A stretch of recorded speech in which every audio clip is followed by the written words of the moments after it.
57, Fall of America, Chapter 59. What's systematic racism? You're the one who's inducing fear to the people. This particular divide and conquer play, this is part of your rule book. Okay, Young and Terrell, can you open us in prayer? Yes, ma'am. Is everyone ready for prayer? Yes, Yes, ma'am. ma'am. O Creator, Master of Istighfar Muhammad, surely do we, the Asra Muhammad, turn ourselves to Thee, striving to be a bright lamp originates the heavens and the earth, or not from among the polytheists. Surely our prayers, our sacrifice, our life, and our death are all for Thee, O Creator, Master of Istighfar Muhammad, Lord of the worlds. No associate has He of this we, the Asra Muhammad, are commanded, and we are of those who submit. O Creator, Master of Istighfar Muhammad, Thou art the King, there is no God but Thee.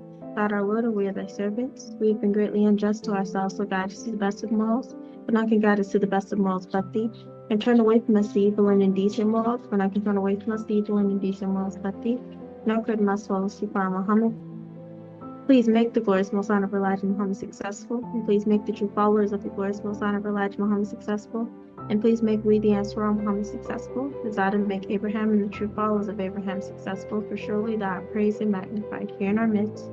No Creator, Master of Istighfar Muhammad, please bless the glorious most honorable Elijah Muhammad, and please bless the true followers of the glorious most honorable Elijah Muhammad, and please bless we the Ansar Muhammad, desire bless Abraham and the true followers of Abraham, surely Thou art praised and magnified here in our midst forever. Ameen. Ameen.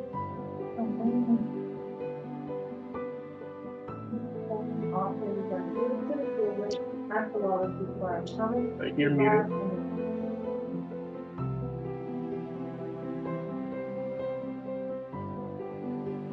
All right, family, all praises are due to the Creator, Master of Istighfar Muhammad, His last and greatest messenger, the glorious most honorable Elijah Muhammad, never forgetting the Holy Spirit of truth, and Surah Muhammad, the select one, the Allah Master J. We want to thank the Creator, Master of Istighfar Muhammad, the Mahdi Messiah, or whatever you want to call the Most High, for blessing us to come together today and to discuss some of the powerful topics we have for our family. Welcome to our J Symbol of Islam Live 3 to 5.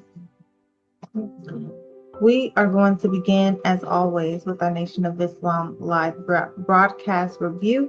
But first, we want to introduce our amazing panel that we have with us today. We have with us Sister Ansarel Muhammad. Yes, ma'am. Sajadalahu, ma'am. We have with us Ansarel Muhammad so-called Jabril. Yes, ma'am. Sajadalahu. Sajadalahu, sir. And we have with us Ansarel Muhammad, the assistant teacher. Yes, ma'am. So like I'm taking great praise from this plan. Sajadalahu and Walaikum Salam to the degree of the Creator's master plan. First, we want to begin with a review of, and I am Ansarel, the Code and Conduct Counselor. We want to begin with a review of the Nation of Islam live broadcast from this past Sunday, July the 19th of 2026. This was a powerful broadcast. The opening speaker was Brother Musa Muhammad, Sister Khadijah Muhammad, Sister Zayana Muhammad, Brother Darren Muhammad, and the keynote speaker is Student Minister Ishmael Muhammad in his lecture entitled Saving Grace. This is such a timely title for his lecture because it relates to everything we're going to be speaking about today. The saving grace. What is that saving grace?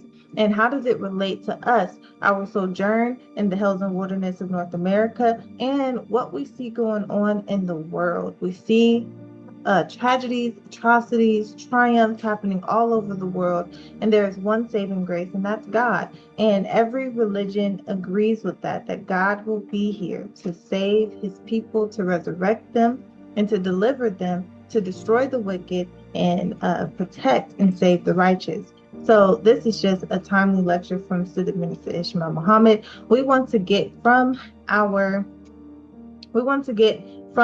panel what you received from this Nation of Islam live broadcast and how it relates to everything that we'll be speaking about today.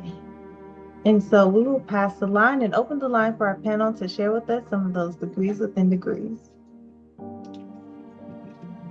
Yes, ma'am. Yes, ma'am. Good teaching. Good teaching, as he said, was Brother Musa talking about God's mercy and the prophecy of God intervening in the lives of those chosen people. And he was talking about who would God choose to represent him, to build up his people, a person whose heart yearns for the truth and the freedom of his people. He also spoke about how no building made by man's hands, no building made of stone could be the true house of God, because if you walk in there, God's not going to be there. But you yourself can house the Spirit of God, and you yourself can become one with the law. And I thought that was a good way to put that, in a beautiful way to explain that type of thing. Especially since we know now we got the messenger and things like that, and to show how God sends people who can has his spirit within them, who is closer to God, to help us all try to rise and come closer to him ourselves. And then, as well as Sister Khadijah talking about tests and trials, she was talking about how we will all be tried, and for God to perfect his creation, he must manifest their weakness. And how the messenger and Minister Farrakhan taught on that. And that was a very good way. We know that's something that directly relates to what 3 to 5 is doing, and trying to prepare seats for self-government. And through that, we have to have these trials and error, these tests, these times of struggle, to go closer and closer to having unity and to having self-government. And those are the two of the things that stood out to us in this weekend's webcast. And so we'll pass it. Yes, ma'am. Good teaching. Good teaching. This, like you said, this past webcast was very beautiful. Uh, Everyone has some very good points. But start off with Brother Musa. He was talking about, of course, that no building made of stone, no house, no nothing can be the house of God, because it said God doesn't live there. So we must start realizing that we ourselves, we are the house of God, because we can hold the Spirit of God. And that just put emphasis on, we need to stop putting so much worship on materialized objects, no house, no money, no type of possession that you have physically can be the Spirit of God. It's you yourself. Your mind is the house of God. So we must start sharpening our mind and our body so God can do his work through us. Not saying that, of course, we know that God himself is going to do him one way or another, but we must start focusing our mind and our body to do his work so he can comfortably work through us. So that was a very beautiful part. And Sister Khadijah, she also had a very beautiful part. And her part was more so on, what was that? Her part was more so on why do we need to take tests? And she gave an example of, she was in a martial arts class, and one of her brothers asked her, why is there, tests in martial arts? Well, and then she was saying, well, to basically show where you're at, and that's how you progress. And that, that example was really needed, because a lot of our people just in life, why is test here? Why do we need trials, or why do we need tests? Well, it's to show where you, or what level you're at, not just your strength, but also your weaknesses. Right. How you know you're progressing in life if you don't take tests. And it shows you what you can do and what you can't do. So if you didn't know you could, hike a mile, that test can show you that you can do it. And it shows you your weaknesses. Oh, you went, a little bit slower here because you did this. So that's just go throughout life. Tests and trials are mandatory to show us where we're at and what we need to work on so we can progress further. Not only show progress, but to make progress too, to show where you're at in life. And Sister Diana, she also had a good part, when she was speaking about God doesn't change the condition of people unless they change their condition themselves. Meaning that, God isn't just going to give you everything you want, or you just sitting there not working towards it. That's like saying God helps those who help themselves. He's not going to give you things you want. until you yourself get up and change your condition. You know, if you want a house, you're not just gonna sit there and just let the house come to you. You know, you got to get up and you got to go to work, and then God will reward you. If He sees fit, He's gonna reward you with a house. So we need to get out of this lazy mentality of that. What's the word I'm looking for? That I can't find the word, but that sheesh, I can't find the word, but it's a mentality where you think that everything is supposed to come to you easily and you're not supposed to work for it. So, if we get out of that mindset and we go out and work, then we will see that our conditions will improve. So those are some of the beautiful degrees I got in this webcast. You got a little. Yes, sir. It's a Jalu. Good teaching. Yes, sir. Good teaching. Creator Master Wallace Stefan Muhammad, Messenger of the Glorious, from the Son of Boy Elijah Muhammad, Asra Muhammad, the Select One. The Allah Messenger move for the family. Our webcast family definitely it had built up to a very powerful lecture that was given by Brother Ishmael on God's saving grace. Very powerful in the area specifically on the grace that our people have been given during this time of the devil's destruction. And specifically, Brother Ishmael went into the scripture, speaking of the Good Samaritan. And that's always a powerful scripture because, you see our people and understand our people as that man that was broken down and left on the side of the street and was actually abandoned. And 3 people seen him and just continued walking.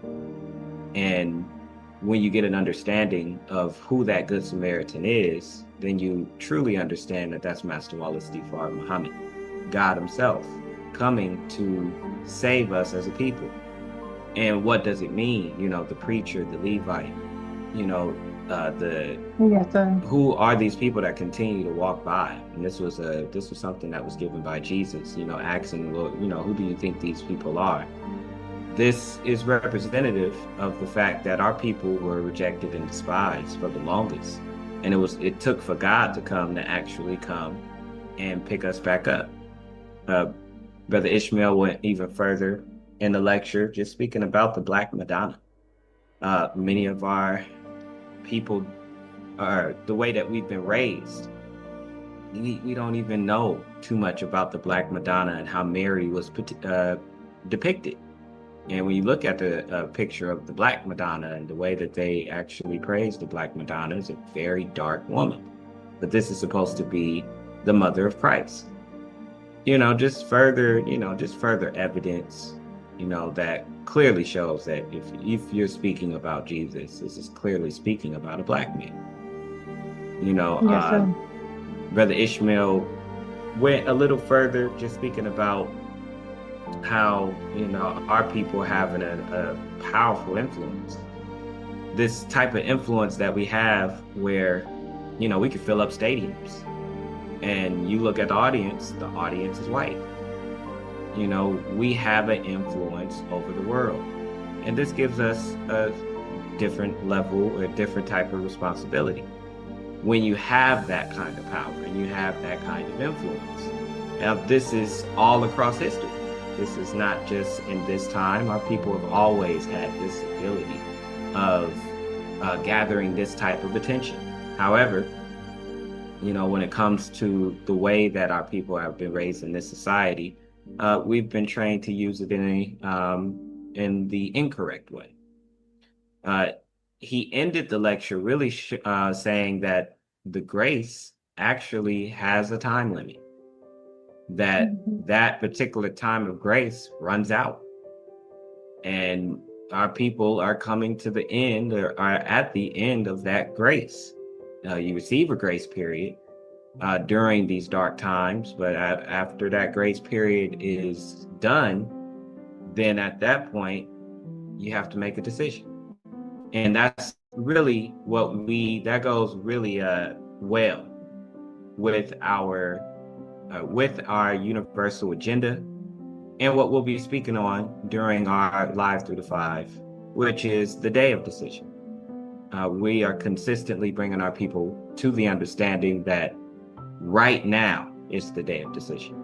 Yes, sir. And I really appreciate, that, Brother Ishmael just really, yet again, it's another one that makes some clear understanding and clear fingers pointed to Master Wallace D. Muhammad. Just very, very important to continue to keep at the forefront, because that is the foundation of our nation. But like everyone else said, very powerful lectures that just continue to be a beautiful and powerful reminder to our people of what's going to be needed if they want to make it out. But that is our degrees, Joe. Yes, sir, Sajalahu. Yes, sir. Good teaching. Good teaching. Yes, those are some very powerful degrees. And like everyone has mentioned, we'll be speaking about that saving grace today. And it truly does relate to what Sister Khadijah was speaking about when she gave the analogy of martial arts. At each stage, you have the training, you have the teaching, you have quizzes, and then comes the ultimate test. And in order for you to get to that next level, you have to pass that test. And so we all have to go through that in our individual struggles and also as a people. And so as we know, that extension, that saving grace, that grace period that even the devils have, also extends to our community, to our people. Only those who are ready to submit to the righteous will of God are going to be saved and allowed into the hereafter. And so we are doing the work to emphasize how important this day of decision is, how important it is for us to unify, for us to stop bickering, going back and forth over simple things like color of your skin or what tribe you're from or what country you're from, and unify for the benefit of our children and for the future of our people and of the planet. Because when we unify, we know that that is going to be the foundation of the unity and salvation for the earth. And we are blessed to continue this discussion in our local report.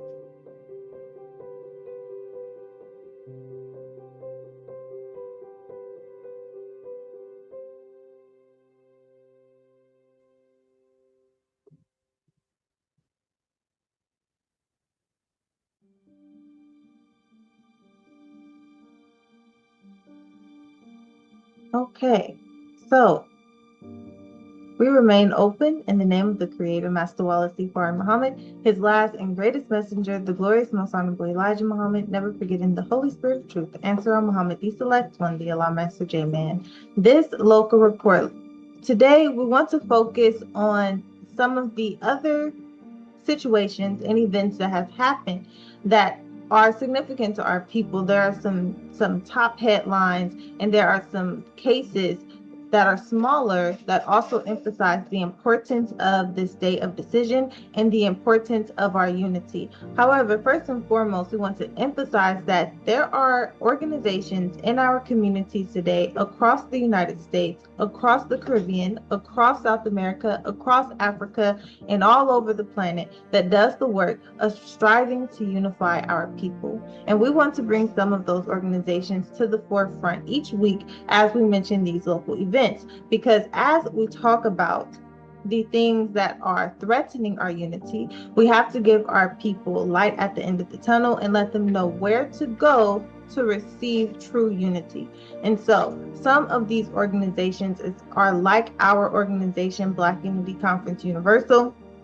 Black Unity Conference Universal is an organization that teaches unity. Not only do we exemplify unity in the foundation of our board members, which are represented by those who are from every school of thought, however, we also aim to teach unity to the youth, because you have to be taught. And something that is important to know is that you don't know things until you are taught. Sometimes people think that they know, however they don't. And that is exemplified in the fact that we have a hard time unifying with a true unity. And so Black Unity Conference Universal is here to give an example of what unifying is in reality, like a true unity, not just performing it, but actually exemplifying unity, and as well to teach the youth teach others in our community how to unify in a real way. 144,000 Elect Foundation is another beautiful example of the teachings of the Allah Master J-Man and their organization's programs to feed the community. They have a food insecurity program, a summer lunch program, and they even feed the mind of the people in their mental health focus group, which runs once a month. They've also opened their location up for other organizations in the community to host events there. So this is something that is significant because something that is used to dissuade our people from seeking education is when they can't take care of themselves. They can't feed themselves, they can't pay their bills, they can't take care of their families.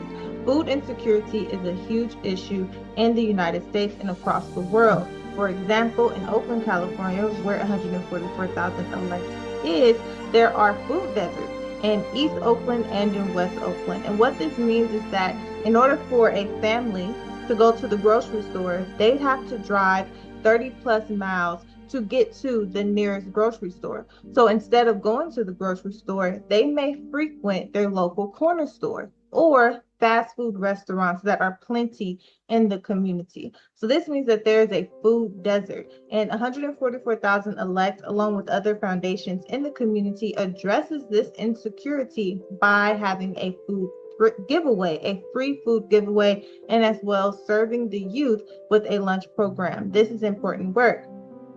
As well, Muhammad University of Islam, founded in 1934 in Michigan by the glorious Most Honorable Elijah Muhammad to educate Black children. This is a significant part of our history here in the United States of America. And when we talk about the history of our people in this country and the things that we've done, we cannot leave out the triumph of everything that the Nation of Islam has done for our community. Muhammad University of Islam is the foundation of homeschooling and homeschooling programs. This is something that has been established and continues to this day, a Black school system that you can put your children in to be educated by people who will teach them about their history, not just in this country, but across the world. Another organization, Watch Me Grow, based in Vallejo, California, they are hosting their 6th annual resource fair. Watch Me Grow is an organization that addresses adverse childhood experiences and brings awareness to adverse childhood experiences. Their resource fair is for youth and families to open the community to learn about organizations, to spread awareness about organizations in their community and about adverse childhood experiences. So these are just some of the local community organizations that are making waves across the United States, and there are so many more, and each week we'll be bringing you more organizations that are doing the work to strive to heal and unify our community. And we want to talk about why this is so important. Why is it important for us to unify? And why do we put an emphasis on that significantly in this day, which we call the Day of Decision? Well, let's look at some of the local cases that have been occurring. Maybe some of our viewers have heard of these cases, and we're going to talk about them, talk about some updates, and talk about why they signal for us how important our unity is. So we are going to share our screen. 1 second.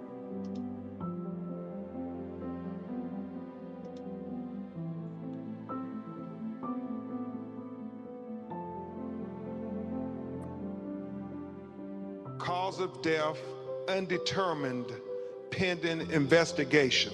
A preliminary independent autopsy report commissioned by Nolan Wells' family still has them searching for answers. The only question that we have is what happened to our son.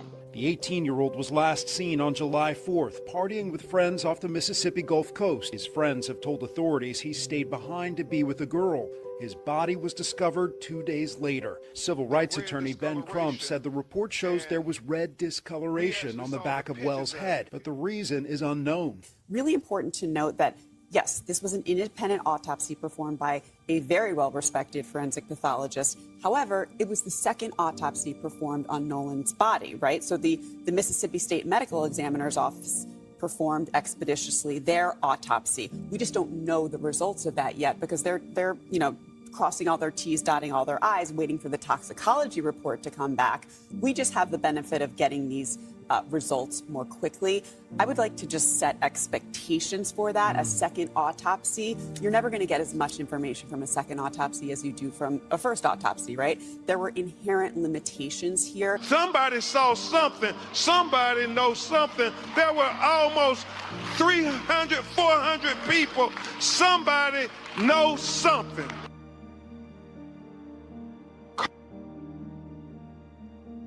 Okay, so as we can see there, this is an update on the Nolan Wells case.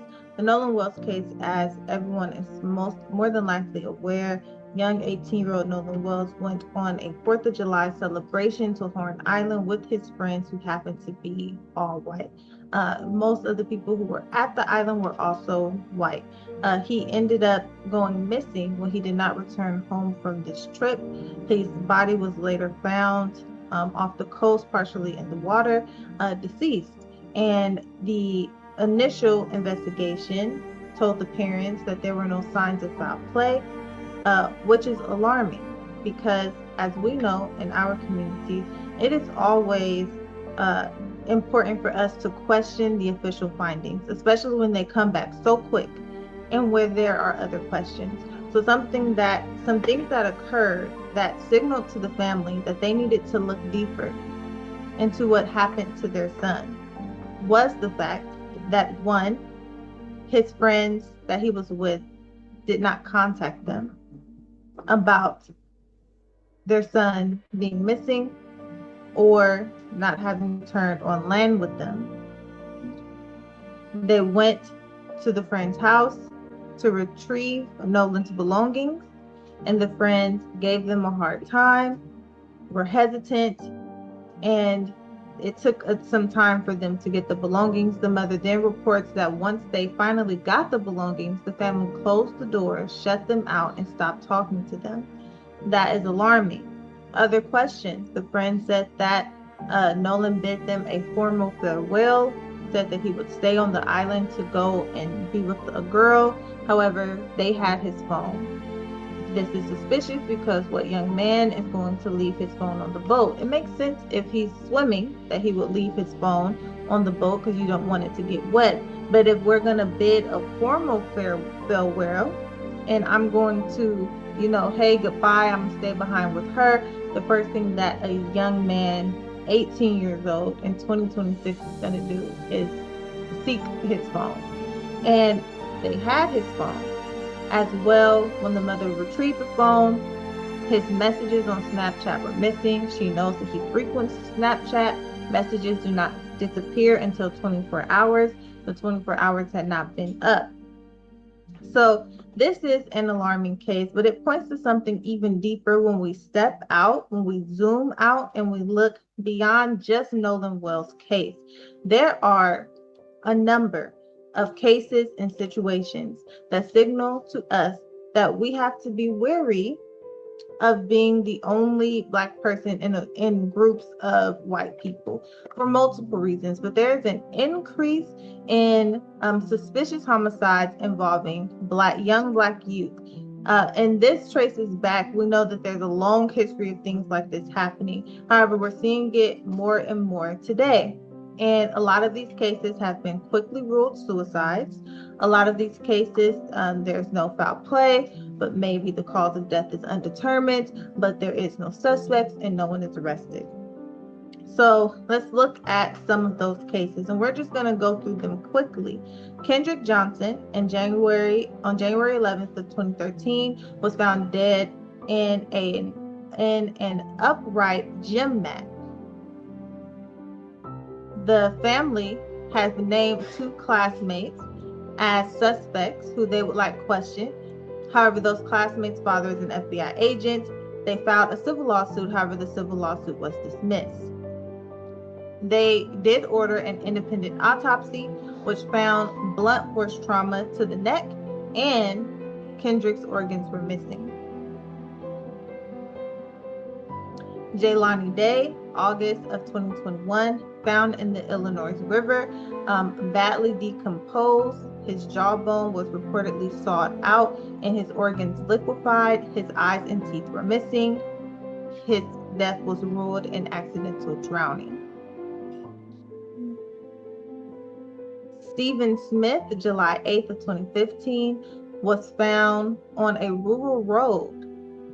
It was claimed that his death was the cause of a hit and run. However, there was no vehicle or vehicle debris found in the area, so the family has a lot of questions. Lennon Lacey was found hanging from a swing set with shoes and belt that did not belong to him and did not match his body. His death was ruled a suicide. In the investigation, the parents say that 17-year-old Lennon Lacey was dating a 30-year-old white woman and was seeking to end the relationship, which is circumstantial. However, the case has been closed. Robert Fuller was found hanging outside of City Hall from a tree in a public park. Malcolm Harsh was found hanging in a riverbed encampment. His death was ruled a suicide. Of course, Trey Reed was found hanging on the campus of Delta State University. There are reports that there was blunt force trauma to his body, lacerations, concussions, injuries. However, his death was ruled a suicide.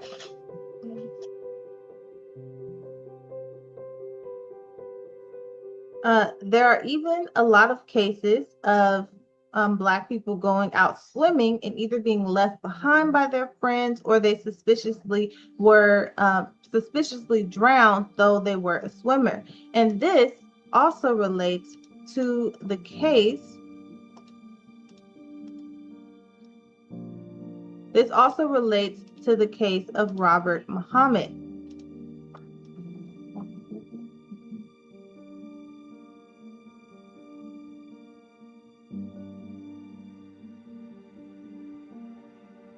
This also relates to the case of Robert Muhammad.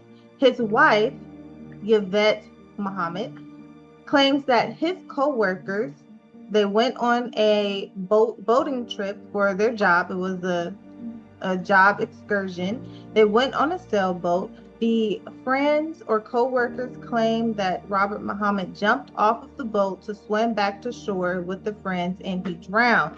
His wife claims that he's an avid swimmer and that she believes that the co-workers attacked him because there were injuries to his body. The case was determined to be a drowning. She filed a civil lawsuit against the job and the co-workers. However, that civil lawsuit was lost on appeal and she was ordered to pay $900,000 in attorney's fees for the long fight in court.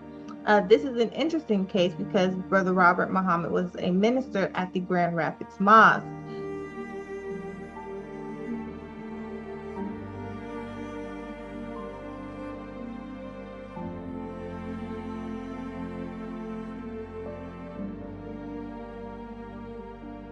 The attorney for the family claims that there is sufficient evidence to suggest that there may have been an altercation and a conspiracy to cover up a murder and not an accident. He laid out a series of scenarios pointing to signs of trauma to Muhammad's bodies, which experts say is something that is the result of recovery efforts, and the fact that he had been on a boat with white co-workers before the drowning. And so this is something that occurs often and something that we should note to be careful in situations like this as always. Let's look at some other forms of racism that we deal with constantly. Environmental racism is something else that we deal with in our local areas and something that we have to be mindful of. Data centers and beyond. This also has a long history. Currently, Georgia Powers, which is a Georgia electric company, they have given homeowners an ultimatum to either sell their homes or the state will take their homes in eminent domain. Georgia Power seeks to build new transmission lines for the AI data center demands. Nearby residents separately report nausea, insomnia, and vertigo linked to the data center infrasound. In Memphis, Tennessee, the NAACP sued Elon Musk's XAI in federal court in April of 2026, alleging its Colossal 2 data center is running dozens of unpermitted gas turbines in South Haven, a majority black area in Memphis, at pollution levels a local organizer says already exceeds the airport's pollution levels.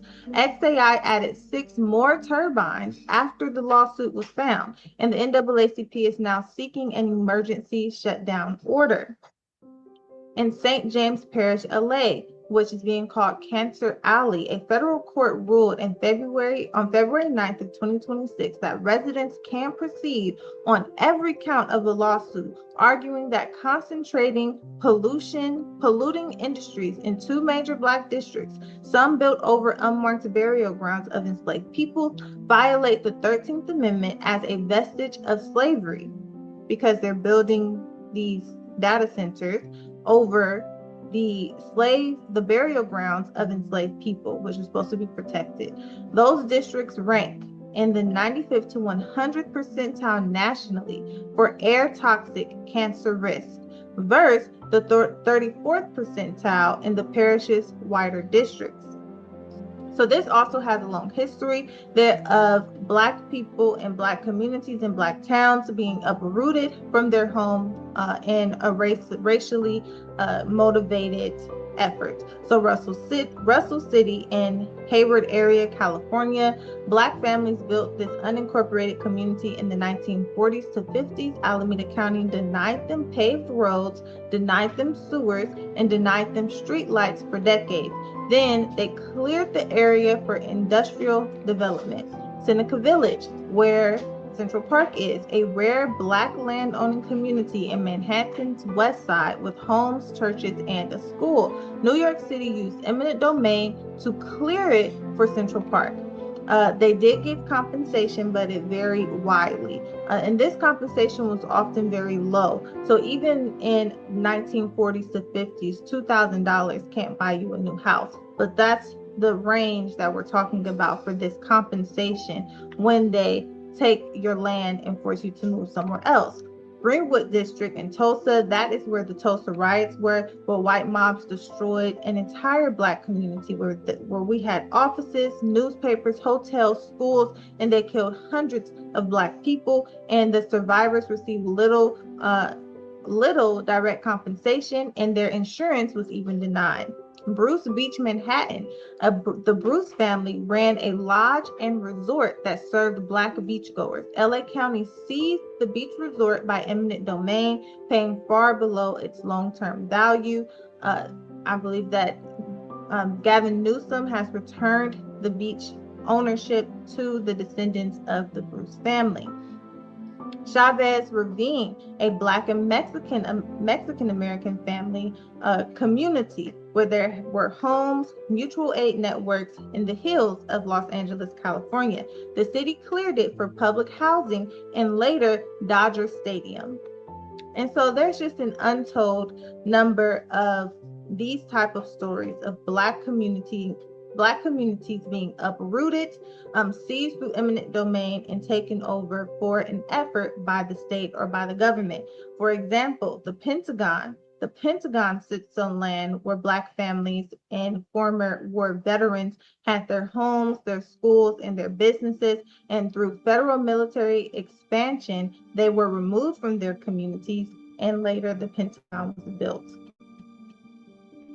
And so this stands out in the use of the law to oppress and suppress black people and what we build, what we do, and the progress that we attempt to make. And lastly, I will just introduce this last event. I think we've spoken about it, the Southern Poverty Law Center, and the indictment of the Southern Poverty Law Center. So let us look at a video really quickly.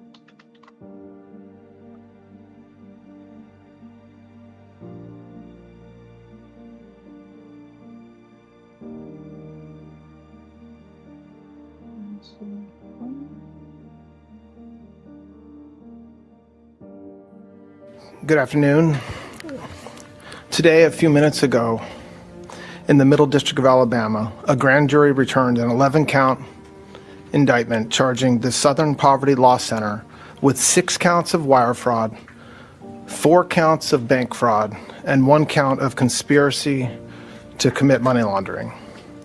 According to the charges in the indictment, the SPLC is a nonprofit entity that purports to fight white supremacy and racial hatred by reporting on extremist groups and conducting research to inform law enforcement groups with the goal of dismantling these groups.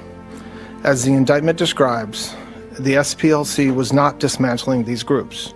It was instead manufacturing the extremism it purports to oppose by paying sources to stoke racial hatred. The indictment describes this conduct in detail, but one troubling example is that the SPLC was paying a member of the leadership group that planned the Unite the Right protest in Charlottesville, Virginia in 2017 that resulted in the death of 1 person and injured dozens more. This particular person being paid by the SPLC allegedly received approximately $270,000 over the course of 8 years. In total, according to the indictment, between 2014 and 2023, SPLC paid at least $3 million to 8 individuals at least. These individuals were affiliated with the Ku Klux Klan, United Klans of America, National Socialist Movement, Aryan Nations Affiliated Sadistic Souls Motorcycle Club, the Nationalist Socialist Party of America, Nazis, and the American Front.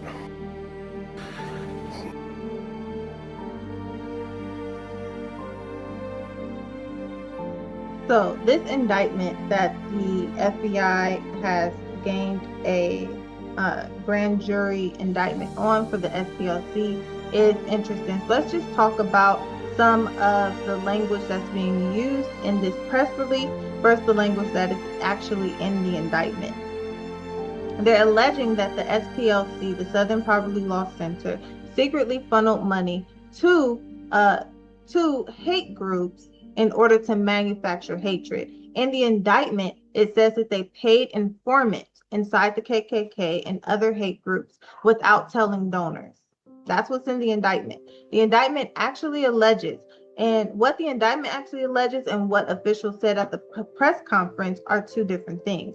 And so let's try to separate them, because they're striving to paint a picture that will last with people, because how many people are going to read the actual indictment in the language in the actual indictment, and how many people are going to watch this press release and walk away from the press release and believe that they are an expert on this indictment and what Southern Poverty Law Center are accused of having done.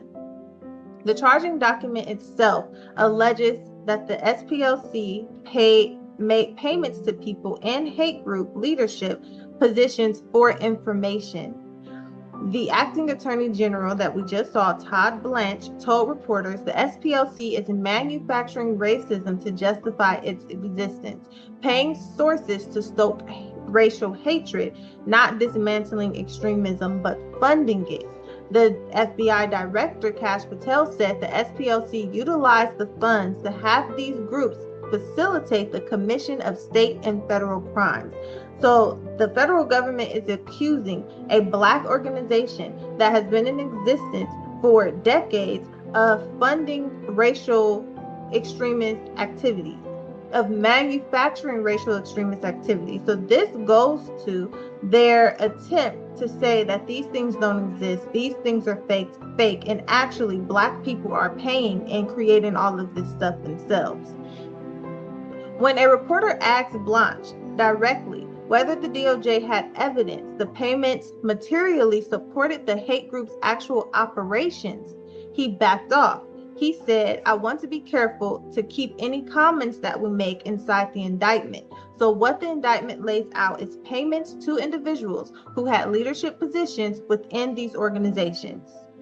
And he's leaving out that it was for information. these are informants. The SPLC's informant program is not new, nor was it secret. It began as Klan Watch in 1980. Its use of informants has been public since 1986, and paid informants specifically since 1994. The SPLC's CEO, Brian Fair, says the intelligence was routinely shared with the FBI and other law enforcement to help save lives. The direct historical parallel, the FBI ran their own ghetto informant program from 1967 to 1973, using more than 7,000 people to infiltrate Black communities under a written directive from Attorney General Ramsey Clark to J. Edgar Hoover to explicitly name Black nationalist organizations as targets, including the Nation of Islam, the Black Panther Party, and other Black liberation fighting movements like MOVE.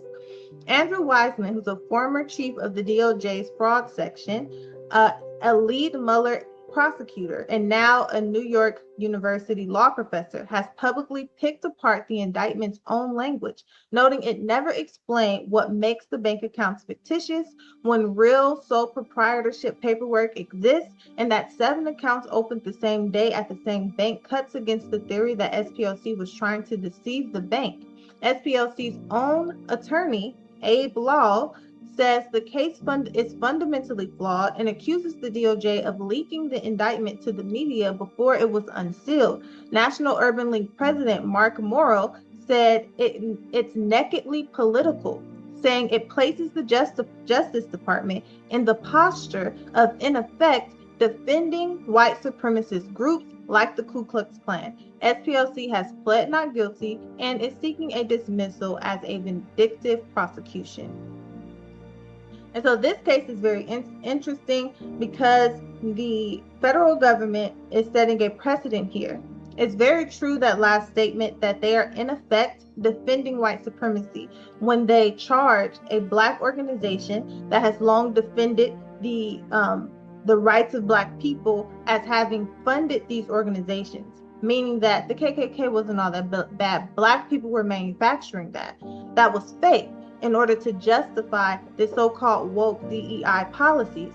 And that's what they're trying to lay the base for. And so this screams more emphasis for us to unify with everything that's going on, the actual targeting of the lives of our youth, the environmental racism that's causing our people to get cancer, to be sick, to live in areas where they cannot receive resources. There are still Black communities to this day that don't have power lines and power grids, and you would never know because the country doesn't publicize that, all the way to them literally targeting organizations that do the work to liberate our people.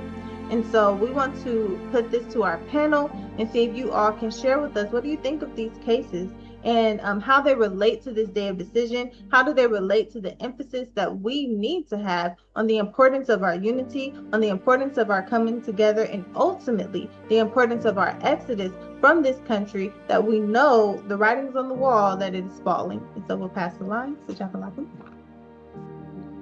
Yes, ma'am, Sajali. Yes, ma'am. So a lot going on in this local events.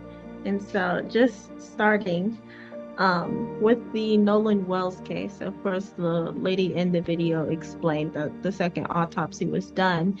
And to put more clarity on what the lawyer was talking about and the fact that the independent autopsy, the second one that was performed on Nolan Wells, they said that they did not have all of the things. They were missing body parts. And what he means by that is that the throat of Nolan Wells was not provided to the family. So as well as the discoloration on the back of Nolan Wells' head, they also don't have his throat. Thus, they cannot rule out that there was a neck injury that could have killed him. As well, his lungs were deteriorated to a point where they couldn't see if he had drowned or not by saying, is there water in his lungs?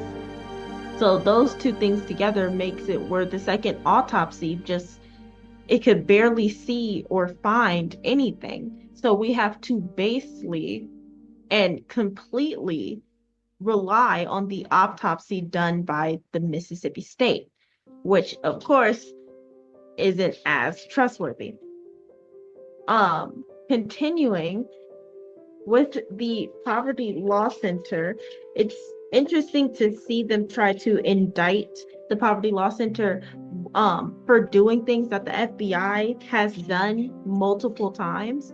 They put informants in the Black Panther Party. They put informants nearly everywhere. They put informants in our communities all the time. And so, yet when we have an informant within their communities, the KKK, they want to indict you for money laundering. And one thing that stands out is that the Poverty Law Center openly states it was not a secret that they had an informant program.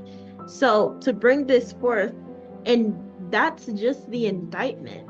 It's how did that even pass the grand jury? It's like, how did this indictment even get to this point? Seeing all of these things that are clearly showing that it's an informant, as well as the fact that they put zero focus on arresting those who were involved in these racial events, these racial accidents that happened. They're not accidents, these racial crimes that happened. They put no focus on arresting the people that were involved in those things. Instead, they're going to try to indict the people that were trying to expose them. For trying to expose them. And so it's just racist, but it's America. It's something America does. They do this a lot of the time. Whenever you see something, they'll try to redirect the blame or redirect who they focus on. And even when you try to corner them, you come from all sides showing that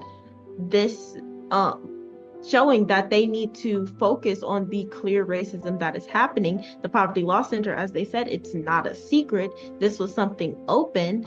They still find a way. They still find loopholes within their laws because we're in their country to still continuously oppress and discriminate against our people here in America. And it's again where it's how long are we going to wait in this country for it to suddenly become like no longer racist? It's been hundreds of years. This country was racist since its beginning. And how long are we going to wait for it to somehow fix itself? Nothing that Black people or people of color has done has ultimately made this country stop continuing its discrimination and oppression and murder of people of color, not just here in America, but all over the world. So it's how long are we going to continue to hold out and have this delusion that America had ever stopped being racist? Right. So that's one of the things we see with this event, and we will pass the line. Yes, ma'am. Good teaching. Yes, ma'am. Good teaching. Good teaching. You put a divine echo print on everything that was just said. This is, I want to say, not surprising, but also kind of concerning because as you brought those cases, you can see that this isn't something new. This tracks back to a way later date, way earlier date, excuse me. So it's nothing new, but people eyes are now being open to it. It's now they're doing it now more less discreet. I would say they're doing it out more in the open. Yes, sir. So it's more so of how long, like Young Asaro just said, how long were our people just sitting here and saying we've been, this has been going on for centuries at this point, and you think that it's just going to turn around and be all good for us because times changed and laws are being set up for protected. Minorities are not fully protected under a government that quite literally kidnapped you and enslaved you for centuries. So what makes you think that, just because a couple of years passed or 50, 100 years passed that things just went by? Things never change. They're just doing it more discreetly at this point. Racism still exists. We are still being attacked. Police are still on our backs. Now citizens are, on our backs. And, they're protected under the law. So as long as, you have connections or whatever, then you're really protected. None of these cases that were brought up could possibly be ruled a suicide or an accident. There's visible injuries to a dead body, and it was like, well, that's an accident. Somebody found hanging up, well, that was a suicide. Like, they're trying to sweep this under the rug, and you really can't. No matter how hard you try, you really can't. And then families are coming out and saying, well, we know our children or we know our family, and they wouldn't do such things, but leave it up to the system, and it's just done. It's just there and done. So we have to realize that we cannot fight under this system using the system. You can't use a system that wasn't built for you and try to defeat the headmaster. That's just not possible. His system is literally built against us. So why are we trying to use it? Why are we trying to integrate so much? And that just reminded me, as I said, that if you look at how Dr. Martin Luther King Jr., he even said it himself, right? After that, I have a dream. So he said he felt that he integrated his people in a burning house. That's So right. if you respect him so much, but then again, they only show parts, bits and pieces. Oh look, I have a dream speech. I have a dream. He had a dream for everybody to be here together, live in peace. He came to realize that that's not possible. It's not possible. That's why after the I Have a Dream speech, he came out and said that he felt like he integrated his people in a burning house. And that burning house is America. So why are we still trying to fight to get into this burning house? We see the house is on fire, but yet, we want to have fun with the people that's inside. Well, I'm sorry to tell you, they have fire suits on to protect them for the fire, and we don't. And you're still trying to get in. But, our people are blind. So that's why our job is very important, to wake up our people so they can see the burning house. You probably can't see the burning house. You can't feel the heat until you get too close. By the time you get in the building, it's too late. The smoke got in your lungs and everything. So we're trying to save you before it's too late. So circumstances like this won't happen, where you're isolated on an island with 300-400 people, like with the Nolan Wells island of 300-400 people, majority white, like 90% white, and no one seen nothing when a single black person come up dead. The whole case is just fishy. So, we hope that nothing like this happens again. But it's kind of hard to say that when we're still in America. We're still Yes, sir. in this society. We're still living under this system. So I can't say that it won't happen again. I'm praying that it don't, but I can't say that it won't. Nothing. Nothing is going to change without our people wanting something to change. And if you want something to change, then you have to actively try to change it. You can't just expect change to come on its own. Boom. Yes, sir. You have to fight for that change, and hope that our people can wake up and see that this, like I said, this is a burning house. Not like Dr. Martin Luther King Jr. said, this is a burning house. America is a burning house, and you really have to see that. So, yes, ma'am. Those are my degrees on this subject. Yes, sir. Sujalahu. Good teaching. Yes, sir, Mr. Jalahu.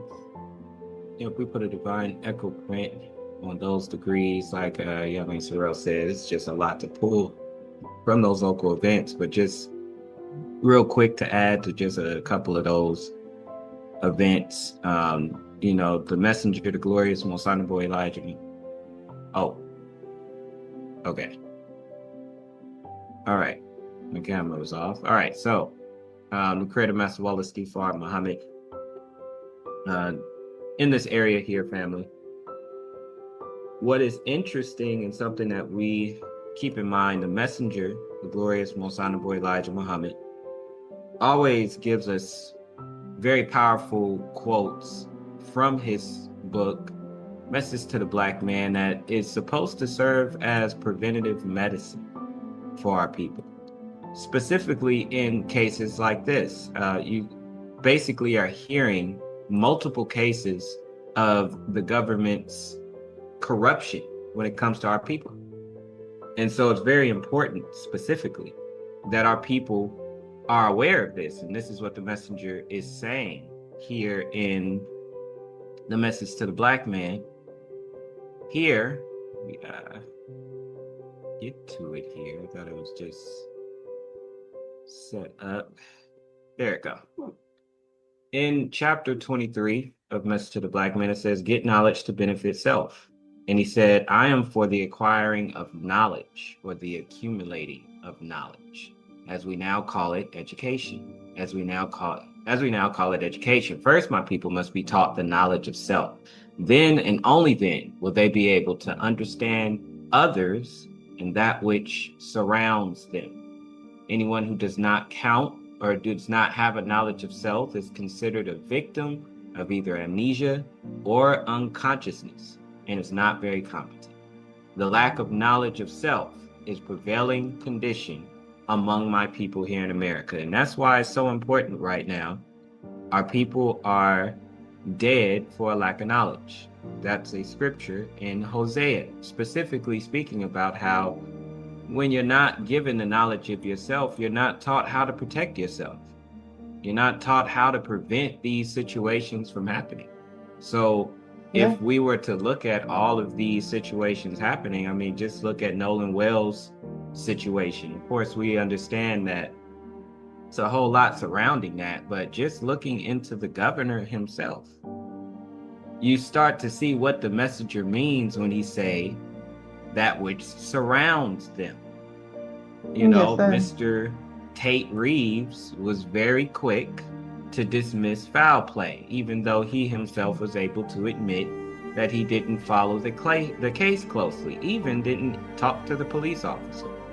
And then when you go into his past, you come to find out that he was part of a fraternity that participated in very racist traditions, where they would put on blackface, afro wigs, and Confederate Army clothing. They even got in trouble. And there was a big altercation between them and students in the 1990s. So this fraternity is what he was a part of. And of course, he has to go through the process of cleaning himself up so that he could become governor. But he does not deny that he was a part of this fraternity. Now, just think of how many white people in authority are like him. And that's why when you look at the Nolan Wells case, and like many of these cases, we have every right to question how many are in cahoots. Right. How many people are linked in hiding the disappearance and the death of Nolan Wells? We have every right to question it. Now, even when you look at when they get caught, remember in October of 2025, they caught a bunch of young Republicans getting ready to be set up for new seats of government with WhatsApp and Telegram messages, just sharing some of the most racist slurs and racist rhetoric within their chats and within their group chats and within their communications with each other. How did America deal with that? Right. They just slapped them on the wrist. You don't hear about those people getting removed. You don't hear about them losing that they've disqualified their chances. How many people think like this that are in all of these powerful positions? Even when you think about the AI that with the AI tech companies. The AI tech companies, think of those young white males that have grown up in those schools, that have an insensitivity, no sympathy, no empathy for people that are living out there and have all of these health problems. And what you want to build with the new data centers has a terrible effect on their health. With some of the new turbines or the new constructions and structures that they're trying to build, what they'll do is this is directly affecting asthma, heart attacks, and even premature deaths in children and the elderly, and those with pre-existing respiratory conditions. However, you only have plans to build more of these structures. And so, of course, you then force the people out of the living area, and you don't really support them being able to leave, but you then put these in the Black neighborhoods where they can't leave, they can't afford to, and you don't care about the effects. But this is why the messenger, the glorious Most Honorable Elijah Muhammad specifically, is very clear here, where he says, this is why you need knowledge yourself.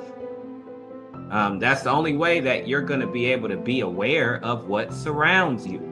You are surrounded by this locally, in your local neighborhood. Come into a neighborhood near you. Data centers are coming. And whenever you hear more about our people that are getting killed, and you hear about many of the police that are getting off, I'm sure everyone has the suspicion. The judge is in cahoots. The lawyers are in cahoots. The police chief is in cahoots. You can't trust anybody.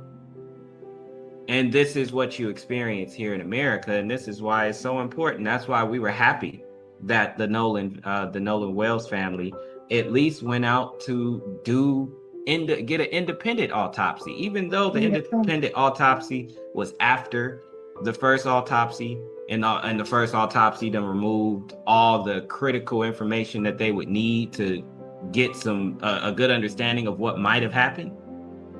And that makes you now think that, well, dang, is the state medical examiner in cahoots with it too?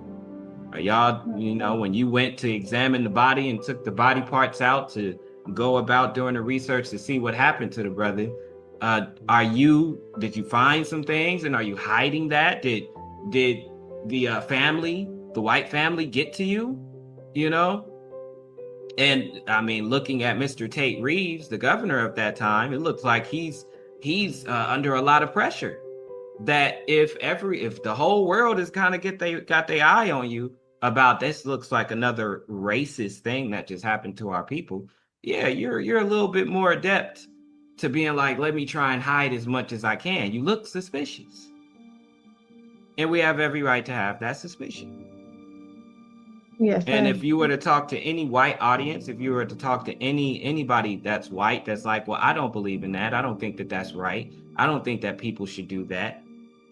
Then, you should absolutely support the family getting more answers. Because as of right now, the family actually are getting attacked. They're getting comments thrown at them that they're moving too quick to make it seem as if it was a race thing. Yes, sir. They're getting those type of threats. So, and this is how devils do. Dylan Roof, just keep all this stuff in mind. Dylan Roof, they go straight towards forgiveness. But they want you to take it off of a race thing. Don't, one of the phrases they love to use for our people is, don't let them win. Don't let them win. You don't have to be like them or whatever. When it comes to us actually holding them accountable. So these are things that, it's going to be very important for our people to keep in mind. And you're going to see a little bit more of this in national, and you're also going to see a little bit more of this in global. But yes, sir. Yes, ma'am. Sajala. Yes, sir. Sajala. Yes, good teaching. And that is something that we wanted to mention, is that Nolan Wells' mother even received mail which has images of her crying and disparaging racist, hateful remarks on the back of the images. So that even is an interesting response to a family who are seeking answers for what happened to their son. Not once has the family members accused the family of doing anything. They're simply stating what occurred when they heard of their son's death, when they strived to retrieve his belongings, not having much communication with those who were there with him that day, and the questions that they have that they want answers to. And they have the right to not only seek those answers, but get those answers. And the response to that being hateful, racist, and actually threats of physical harm and mocking and laughing, those type of things, that's interesting as well. It's very telling for people who disregard the lives of Black people or darker skinned people.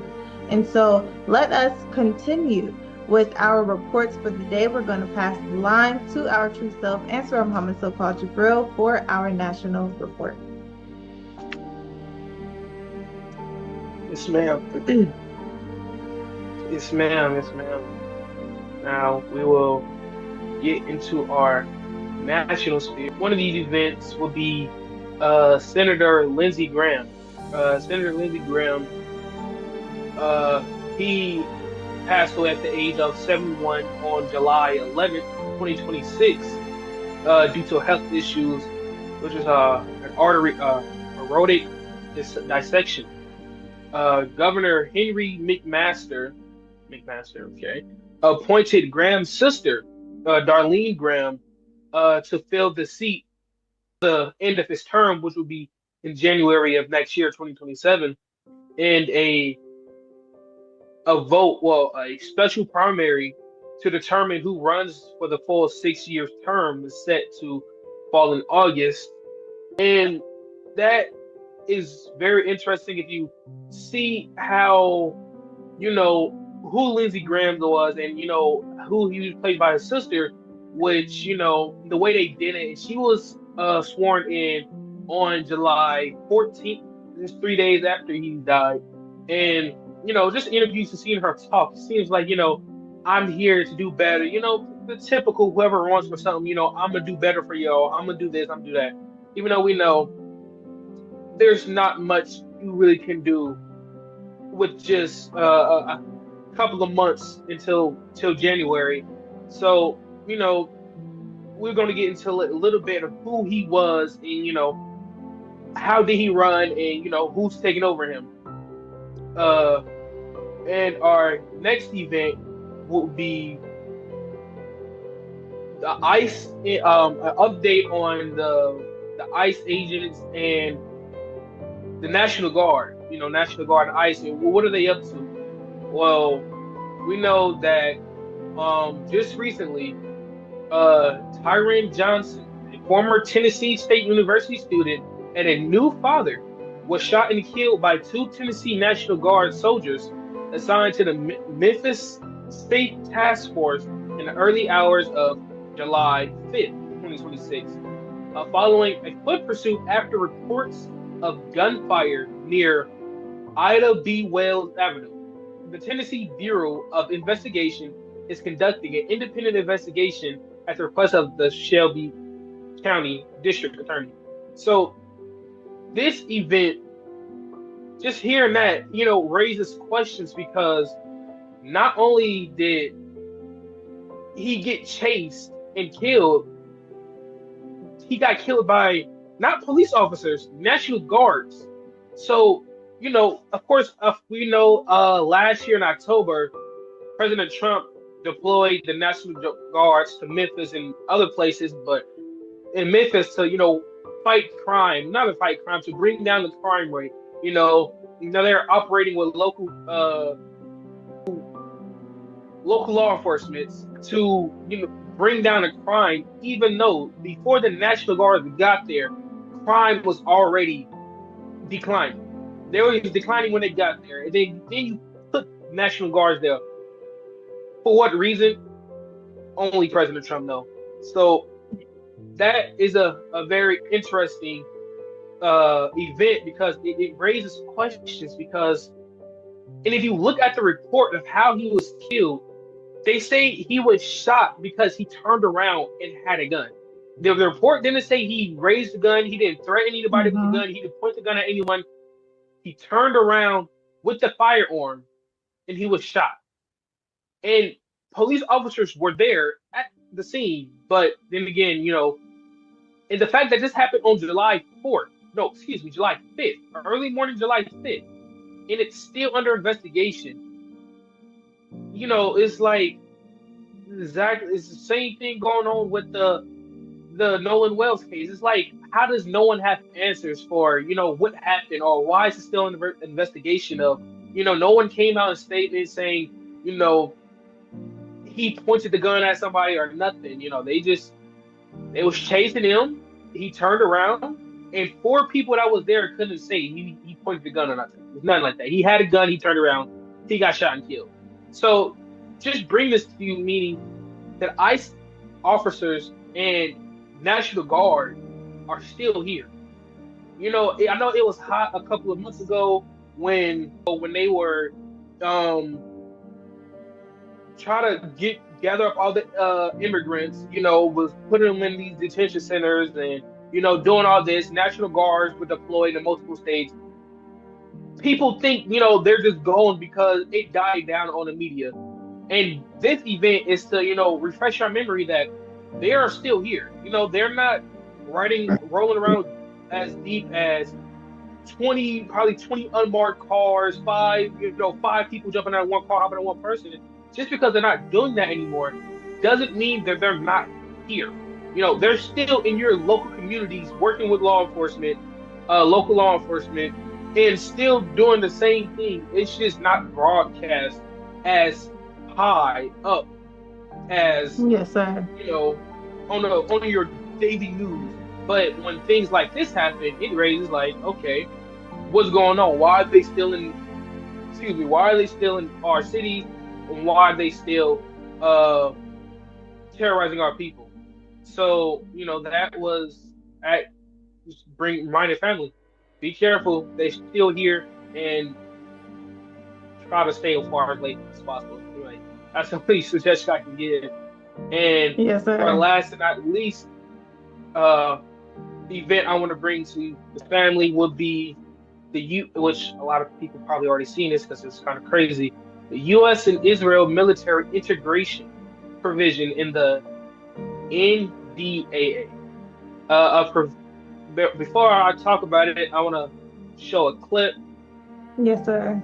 Congress is about to merge the U.S. military with Israel permanently, and they hid it inside of a 3,000-page bill. Here is exactly what Section 224 of the 2027 NDAA does. It creates something called the U.S.-Israel Defense Technology Cooperation Initiative, and what a fucking mouthful that is. 1, it forces our generals to give Israel our most advanced military secrets, AI, cyber, biotech, all of it. 2, it literally says the two militaries will share data fusion and network integration. That means your tax dollars will power a single unified war machine. 3, Israel gets to build factories on U.S. soil so that members of Congress cannot vote to cut them off without losing jobs in their own districts. Why should I care? Well, it's not really about defense, is it? It's about making the relationship impossible to break. Former State Department officials are warning that this bill is designed to entrench Israel so deep into America's supply chains that we lose our ability to say no. So the public is waking up to what's happening in Gaza. Israel's facing genocide charges, and the UN just put them on a blacklist for sexual violence. And Congress is like, sounds great, here are the keys to the Pentagon. So unpopular, yet so useful in silencing dissenting voices, right? Kind of fixes the problem of US military personnel not being willing to attack their own people, right? We can just have the most moral military in the world do it. So here's your action item for this week. You need to call your representative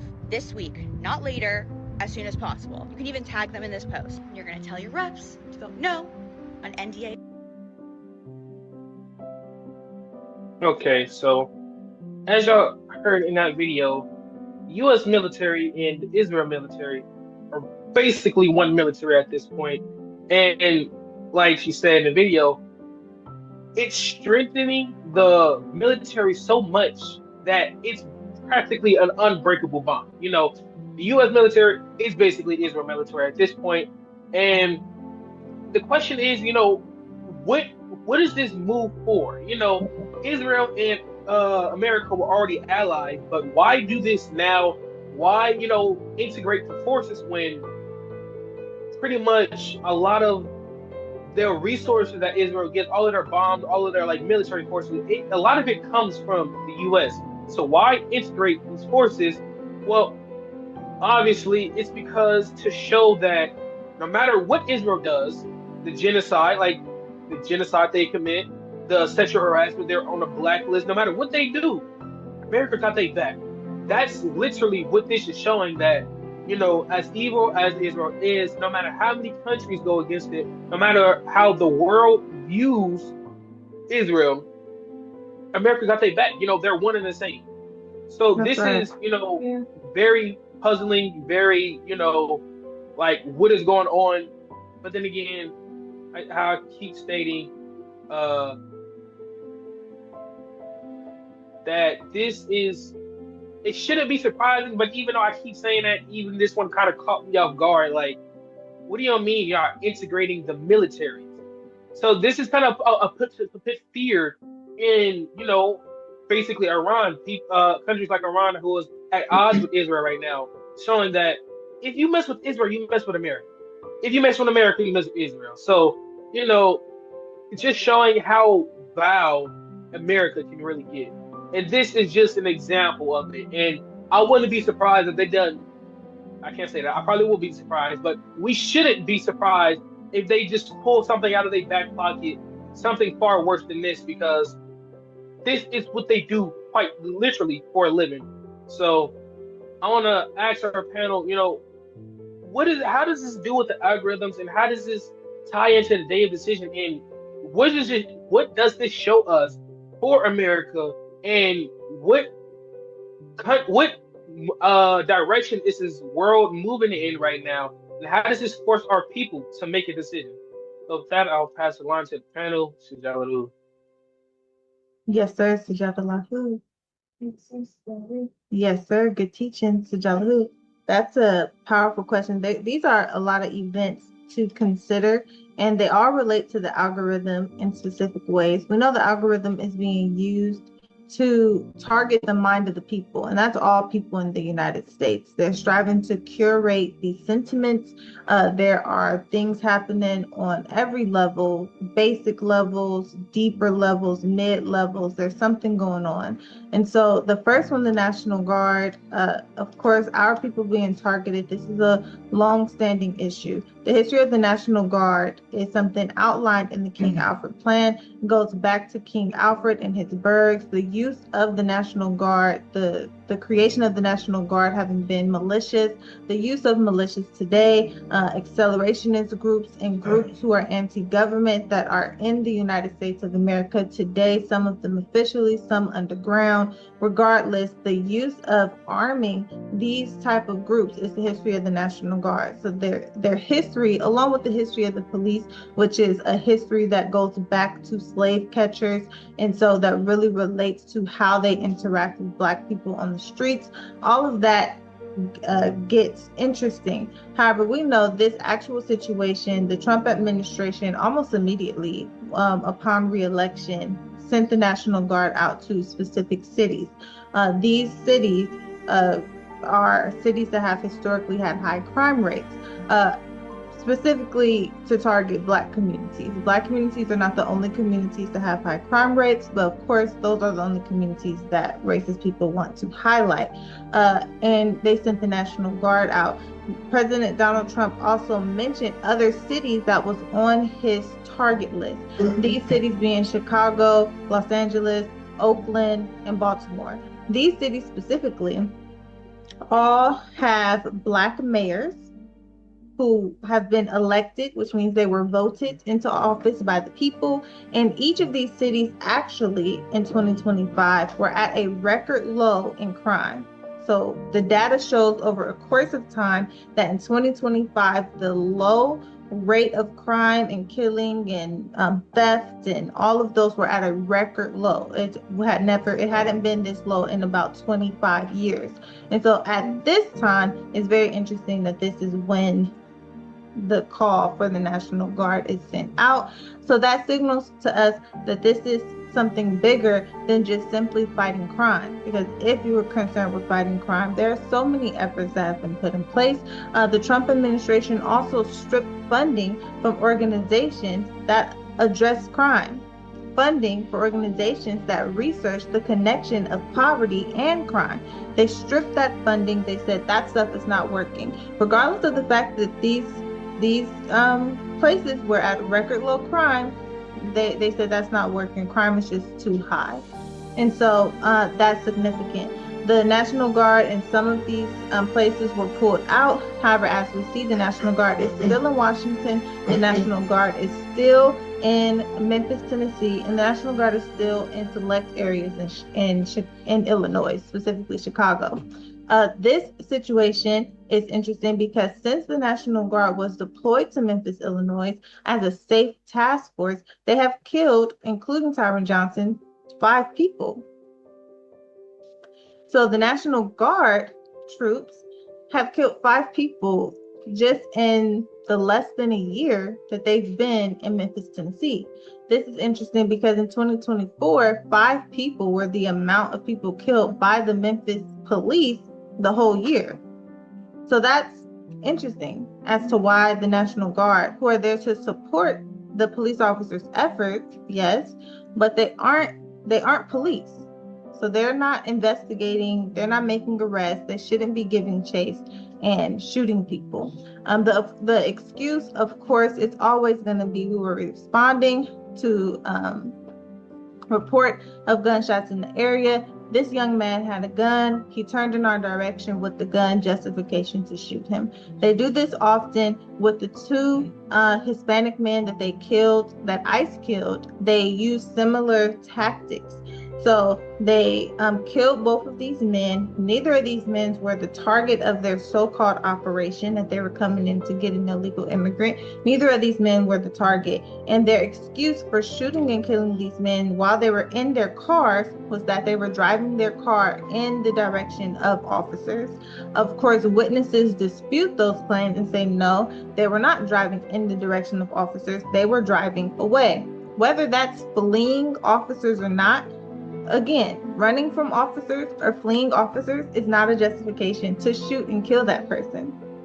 The police officers are not executioners.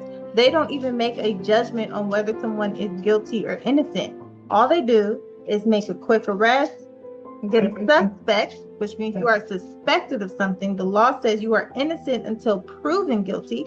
So you have no right to kill someone because they are fleeing. But this is an excuse that racist people often use. So now they're using this tactic that, hey, they were driving the car in my direction. We've seen this same tactic used with Renee Good. We saw on film the officer who was talking to her from the side of her car purposely stepped in front of her car, and not all the way in front, kind of like at an angle. And when she pulled off, you can see that she turned her wheel not to hit him, but she shot her anyway. Same with the Cohen Wiley case, the 1-year-old who was shot and killed as he was in his mother's lap as the car was fleeing officers. The officer said, well, the car was coming in officer's direction. That's why we shot at the car. The side of the car was shot, which means the car was not coming in officer's direction, and body cam footage still has not been released in that case. So these tactics we have to track as well because they use them often. And then people who have the idea that law enforcement is always just, always right, always fair, takes that on face value. And they tell people who have questions, hey, it wouldn't have happened if you weren't running. It wouldn't have happened. It would have happened if you would just comply, then it wouldn't have happened. And you're putting officers at risk. And when we question them, like we see in the Nolan Wells case, they begin to attack the family of people who are questioning what happened to this person. Was it justified? And we find that the justice system often protects criminals who kill Black people or people of color. And in this case, the names of the ICE agents, the name of the National Guard who committed these shootings have been released, but no charges have been filed. So that's very interesting with the National Guard. This is the same thing that we're seeing with the passing of the law to integrate the U.S. in Israel's military. It's really interesting how they are how they're doing this, how they're able to pass this type of merger, and what America is supposed to get out of this. So first and foremost, this bill, which is the NDAA.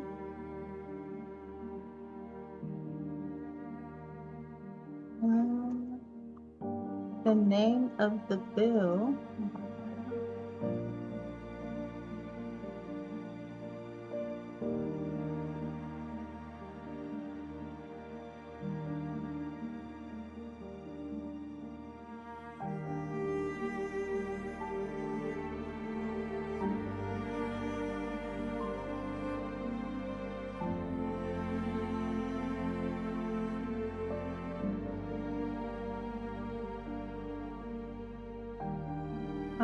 Okay. So this, the name of this bill, the NDAA, is the National Defense Authorization Act.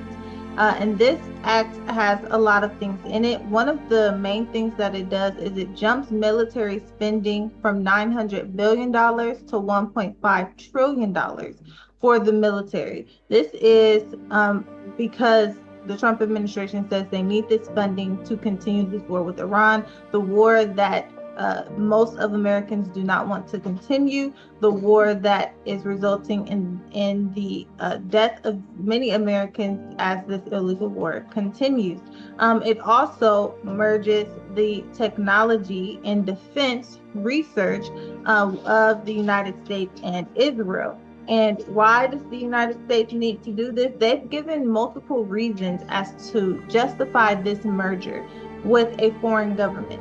So the United States technological research and advancement and implementation will now be one with Israel's technical advancement, research, and administration of military tech. And they say that this is because Israel is really good at that. And America needs Israel. That's one of the excuses that Congress or certain members of Congress that support this bill has made, is that Israel has experience and they're really good with military tech. They have the best tech in the world. Mind you, they have the best tech in the world because the United States has sent $350 billion to Israel over the years. Every year, the United States is sending them millions of dollars. The United States have provisions to send them $500 million every year. They've built up their military arsenal on the back of American taxpayers. And now the excuse is that the United States, who has the most powerful military in the world, doesn't have the most powerful military in the world anymore. Israel does. And America needs that. And it doesn't make sense. But this relates to the algorithm because, like we talked about, the anti-government militias, the accelerationists who do not like the government. They're upset with the government. They want America first. They don't like Israel. According to data, most Americans want funding that is sent to Israel to stop or to significantly lessen. And this is like throwing gasoline on all of that, this merger. And so watching and keeping an eye on how things progress with that side of the American populace is going to be important, because as they get further and further towards 100% dissatisfaction, we see the rest of the destruction and the fall of America coming into play. And so those are our degrees. Jabalahu. Yes, ma'am, Sajada. Yes, ma'am, good teaching. We don't have much to add here. I think our sister went over a lot of the good stuff that and how this affects things surrounding us and the King Albert Plan and things like that. But one thing that we wanted to add is that also, yes, America has sent an exuberant amount of money to Israel, around $300 billion since 1948, which is that's a lot, especially since it's like, why? Since as well as America sending this money to Israel, Germany had to pay reparations for years and years and years, and they might still be paying those reparations continuously to Israel for what it did during World War II. So it's like, why is the United States continuously spending this much money on Israel while its own citizens are suffering and struggling with the economy and all of these things? But continuing as well with this merger, the House provision has a Senate version of this bill, section 1217, which would also forbid the president of the United States from limiting intelligence collaboration with Israel over its human rights abuses. If the president ever wants to limit such collaboration, he or she must tell Congress and can only cite American national security as a basis. In other words, these bills would connect the U.S. and Israeli militaries in unprecedented ways and make it exceedingly difficult for any future president to unwind this partnership. So they're thinking ahead. They're thinking for the future. They don't want this bill to ever be able to be taken out of law, because they apparently committing a genocide and murdering thousands and thousands of people is not a basis for the U.S. to stop collaborating with the country, despite the fact that it preaches this moral high ground with Iran and with Afghanistan and with all these places. To go over and interfere with other countries, it does not feel the same way when it comes to a genocide. So that's something to think about when it comes to this event and this merger. As well, with the National Guard having murdered 5 people in the short time of which they've been in these cities. And just the notion that someone drives towards you, that's a rare thing in itself. If someone hops in a car, they're likely trying to run away. To drive towards the police is crazy. Like that's another level of being a criminal, or that's another level of doing something. But to try to escape or try to drive away is normal. Driving towards the police is not. And so to have these excuses keep coming up, same way as to have our people's murder continuously be ruled a suicide, that's when it becomes a pattern that you have to look at and see, is this the truth? Is this something that we need to look at? Is this real? Are they telling the truth? Because just truly, the police have a history of not telling the truth when it comes to the deaths of people of color. That's just a true statement. That's not an opinion. That's not nothing. They lie when it comes to the deaths of people of color. They have done it for very long.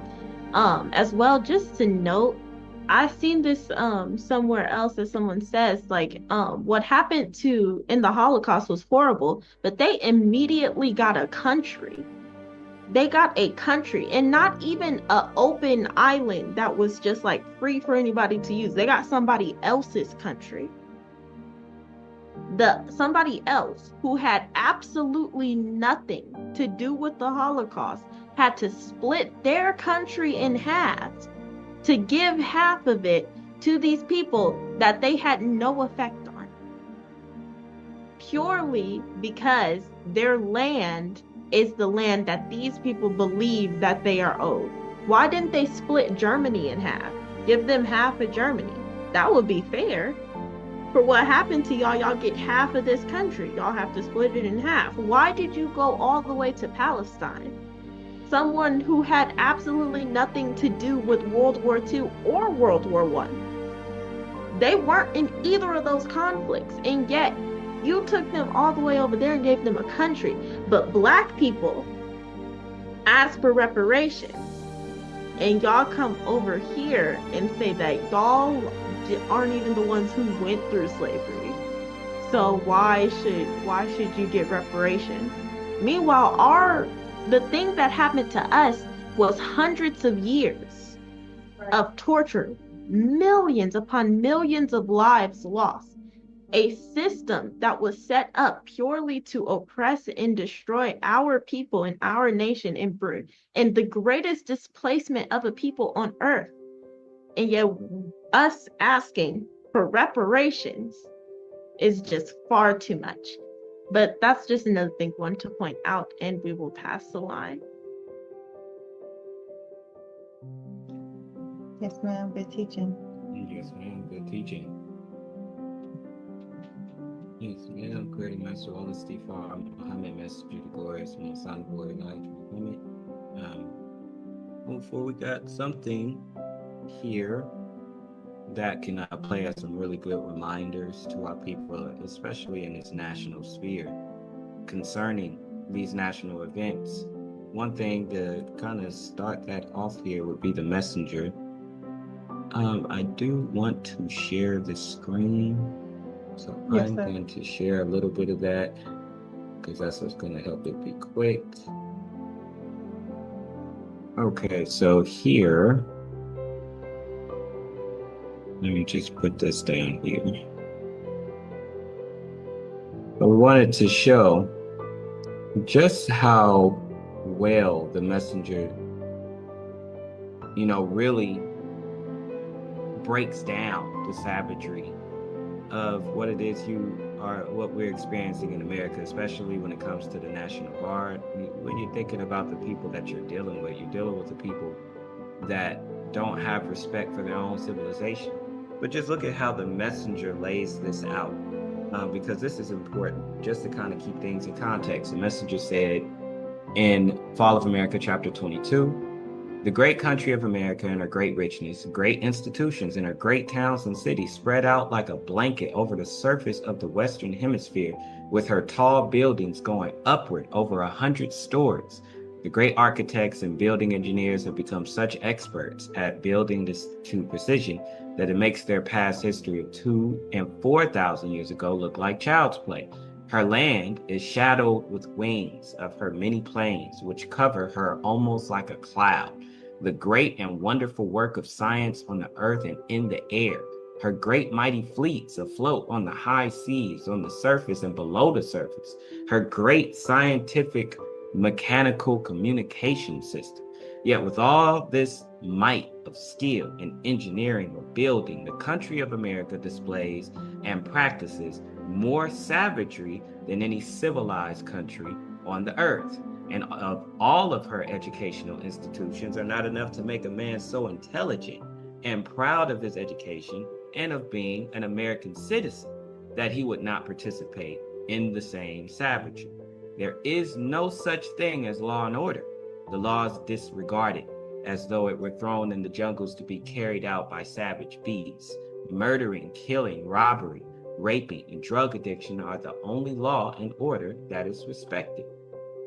So we understand this even in the deployment of the National Guard. Now remember who you're dealing with. So let's go to, just as a reminder of the type of person you're dealing with here, right? Yes, sir. But I want to salute every service member who has helped us carry out this critical mission. It's really a very important mission. And I told Pete, we should use some of these dangerous cities as training grounds for our military, National Guard, but military. We've brought back the fundamental principle that defending the homeland is the military's first and most important priority. That's what it is. Only. So we could just stop right here. Mm-hmm. We should use some of these dangerous cities as training grounds for our military, National Guard, but military. Okay, now, that's illegal. What that man just said is illegal. Yes, sir. The Posse Comitatus Act explained the law generally prevents the president from using the military as a domestic police force. But he's saying that we should make it training grounds. Now, of course, they've jumped through many different loopholes, but remember who you're dealing with. This is what the messenger is talking about. This is the savagery that the messenger is talking about, right? The messenger is speaking about this type of savagery. As civilized and as far advanced as this civilization has been, look at the type of people that are in authority, right? Now, the thing that's interesting is that when you get further into why Lindsey Graham's death is even relevant at all, because it's so many different senators that are in the House. Why do we care? Yes, sir.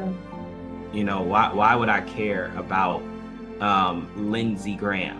What relevance does he have? I mean, just to give you a good picture of the type of person that Lindsey Graham is, here goes another video here. I hate it then this way. Oh my God, I hate it. From my point of view, he's been a consequential president. But today, first thing you'll see. All I can say is count me out. Enough is enough. But you need to help this man, Donald J. Trump. They're trying to drain him dry. He spent more money on lawyers than most people spend on campaigns. They're trying to bleed him dry. Donald J. Trump.com. Go tonight, give the president some money to fight this. Is he crying? My God. Hey, Lindsay is a So we only show you that video for you to understand that's his entire career. Okay? That's his entire career. That's basically how you can pretty much understand Mr. Lindsey Graham. He's a flip-flopper. Very much known for saying one thing and doing the other. And following the money. So whatever is popular, whatever is trendy, he'll follow that. So that's just to give you a little background on the type of person that you had there in the House of Representatives. But another thing that makes him a bit relevant in today's time was that Lindsey Graham was a very prominent senator in the war hawk. He called it the war hawk in American foreign policy. So he's the one that really pushed for strong supporting of military interventions on the global war on terror. So he's in the House putting a whole lot of emphasis on the global war on terror. This is what he's pushing.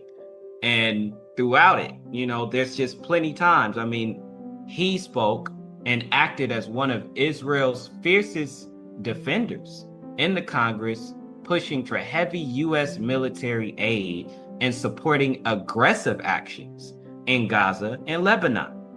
So this is a premier senator in supporting the actions that is happening right now in Gaza and Lebanon. He was very happy to hear that America was going to war with Iran because he was one of the ones that was pushing that that's what we should do. And we can get a little bit into his sister trying to be PR cleanup on him. But just to let you know again, he played a major role in pushing President Trump towards military action in the Middle East.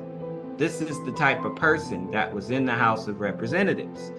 He actively lobbied for Trump to support military strikes against Iran and utilizing the intelligence shared by Israeli officials to convince the administration that the actions was necessary.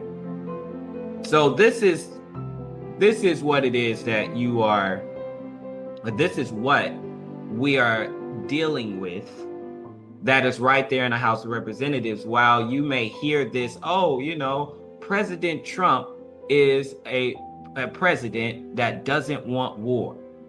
Well, he was best friends with the flip-flopper, Lindsey Graham, who absolutely wanted war on Iran and with everything that is happening in the Middle East. Now, this is why when you hear his sister, this part is very interesting. Look at what she said. Your brother traveled all around the globe. There's not a senator that traveled more often than him. Yes. And the key, he went to Afghanistan and Iraq maybe 25 times. Mm-hmm. You know, he traveled to Ukraine, 10, 12, 15 times, which is a brutal trip. Yes. He was at the NATO meeting in Turkey. He went to every country in the Middle East numerous times. Did you spend a lot of time talking to him about all that? I did, and I was concerned about him. I'm like, Lindsey, it's a lot, I want you to slow down and take care of yourself. But I knew that he was doing what he loved, what he was passionate about. He loved serving the people of the state and I think I might not have the other clip that I was looking for. This is one where she's telling him to slow down all that going to these other countries. But there's another clip here, and we'll find that clip for you all, family. You can see this all lines up with him really on this thing of this global war on terror, right? He's going and all up in the midst of all these different countries. And, in the midst of their business, trying to find these justifications to get rid of Islamic government. However, his sister said something else, which, we'll find it, we'll put in the link next time, of her saying that she didn't necessarily like that he would talk so much about war. And if anything, talk more so about what the average American would care about, which is affordability and all those kind of things.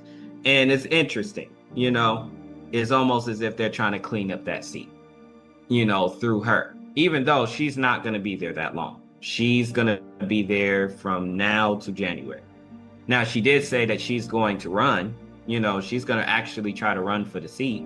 However, you know, this is whatever complimentary thing that they're giving her to allow for her to give some kind of respect to her brother. The thing is, you know, of course, as our sisters have presented, that's contradictory. That's very hypocritical of you to put her in that type of position, and you fight so hard against DEI. When DEI ain't about just putting Black people in position, it's also about putting women into position. So you already see the biases. You know, we can use DEI, y'all can't use DEI. That's really what that means, right? Now, good teaching. Good teaching. And we just want to point out that Lindsey Graham has received between the year 1990 and 2024 $999,580. Almost. Almost is that almost $1 from APAC, which is American Israel Public Affairs Committee, a highly influential American lobbying group that advocates for pro-Israel policies within the United States government. They are also funding majority of Congress, Senate, the House, majority of these government officials get their campaign funding from APAC, a lobbying group for another country in the United States. The militias are mad. They don't like that at all. So that's very, very interesting. So this wraps up our powerful national group, and the powerful events that we're speaking about here. These are significant. And so let us transition from our national groups into our global groups. And how do these national groups relate to our global report? Young Sorrell is going to tell us, so we'll pass the line. Yes, ma'am. Yes, ma'am. So we have our global events. Also, Lindsey Graham telling people to go to the Trump website and give Trump money, telling regular citizens to go give a billionaire money. What do you need my 9-to-5 money for? But continuing on to our global events, we're going to share our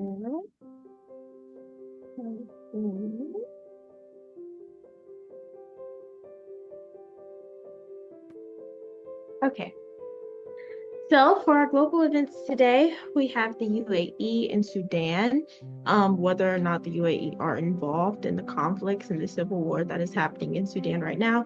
We also have Taiwan and China and their relations with Africa. So we will go into our first video just to get a little bit of background on the war in Sudan. Saturday, the 15th of April, 2023, the Sudanese Armed Forces and the paramilitary Rapid Support Forces started a war that now, 3 years later, has killed hundreds of thousands of Sudanese civilians, left 25 million people at risk of famine, and displaced an entire nation. Today, the 15th of April, 2026, marks 3 years since what has been dubbed as the Forgotten War first broke out. But the trouble didn't start in 2023. In late 2018, the December Revolution saw millions of Sudanese civilians protest initially against the cost of living crisis, but soon it grew into a call to overthrow then 30-year military dictator Omar al-Bashir. I will take you a little bit back. I think we always talk about the revolution in 2018, 2019, but it started way before that. In 2013, people started going to the streets and so on. Most of the people who started to go out were young people, like myself. I was young at that time. So yes, I've been regularly going out during demonstrations, any political, civilian kind of response to the oppression in Sudan. So since 2013, 2014, it's a regular thing to be there during protests and so on. But of course, 2018, it started to become massive, even though it was still very dangerous, very complicated. I would say that it's a part of my life that I will never forget, how the masses started to build up in 2019, in April at this time, until Bashir was removed from the government. Al-Bashir will be remembered for being a violent ruler who abused the Islamic faith to validate his atrocities against millions. His role in the Sudanese conflict in 2003 stole nearly 2 decades from the people of Sudan. It led to over 300,000 deaths and the displacement of over 2.5 million citizens. Al-Bashir's targeted violence against dark-skinned populations like the Darfuris also largely led to the creation of South Sudan. In February 2020, Sudan's Sovereign Council gave newly ousted al-Bashir to the International Court of Justice, where he was then charged with 3 counts of genocide and 5 counts of crimes against humanity. It was a triumphant moment that saw Sudanese women step to the forefront and outnumber their male counterparts out on the streets, demanding to be included in the foundational moments of making Sudan work for everyone. In Sudan, documentary photography and photojournalism became an important tool. And to me, it was, especially when it comes to the demonstrations, it was a very strong tool to tell and encourage other Sudanese people to come and join us, because many people did not believe that, people are out there despite the oppression, despite the media trying to suppress or to downsize how huge these protests were. What I witnessed in 2019 especially was a time that where I could finally have that sense of feeling of a united Sudan. People are coming together from all over the country. People are uniting towards a common goal, and it was just a beautiful feeling. The people of Sudan were fighting for a civilian-led government, but in all of the chaos and commotion, the National Army, the Sudanese Armed Forces, quickly positioned themselves as the nation's new head, including a few civilians in an attempt to tame the crowd. These groups of people specifically had vested interests in what Sudan would look like. These aren't people that are just political figures. A separate discussion can be had about how you separate the army from politics. But these are people that also have strong economic interests in the country, who hold a vast amount of country wealth. So whatever the democratic transition had to look like, there was a reason why they wanted to have a political stake in it, because they have vested interests within the country and a very high status that they didn't want to lose. In September 2020, a transitional government was created, and the newly formed governing body signed a peace deal with the Sudan Revolution Front, a coalition of 9 paramilitary groups that had formed over the nation's 17-year civil war. A lot of the civil war boiled down to a long-standing feud between 2 army generals vying for power and control over Sudan. A year into the coalition government, and the people were back out on the streets as they claimed life in Sudan was actually getting worse. In October 2021, the military coalition staged what they have referred to as everything but a coup. They shut down the internet, they shut down airports, and detained the civilian members of the coalition government. At that point, the leader of the Sudanese Armed Forces, General Abdel Fattah el-Burhan, agreed to continue working towards civilian rule and even scheduled elections for 2023. But those on the ground and watching the situation unfold were not convinced. Pro-democracy civilians continued to protest and were violently suppressed by the state. At least 120 protesters were killed during the years of the transitional government. Fast forward 8 months to July 2022, and al-Burhan is again announcing that the military would be withdrawing completely and that civilians would be given the opportunity to form a government. In December of that year, a provisional agreement ratifying this promise was signed by Sudan's military, paramilitary, and several civilian leaders. But negotiations continued to fail as it became painfully clear that those who supported al-Burhan's military and those who favored the paramilitaries of the Rapid Support Forces were not interested in having Sudan led by its people. And on the 15th of April 2023, shots were heard across Khartoum, and to this day, neither side will own up to starting the fight. So that's a pretty good video to kind of give a lot of background on Sudan. If you want to hear more about it, it is on OK Africa. They have a lot more and it goes further into it. But today we will be looking into the question, is the UAE specifically funding the RSF, the Rapid Support Forces?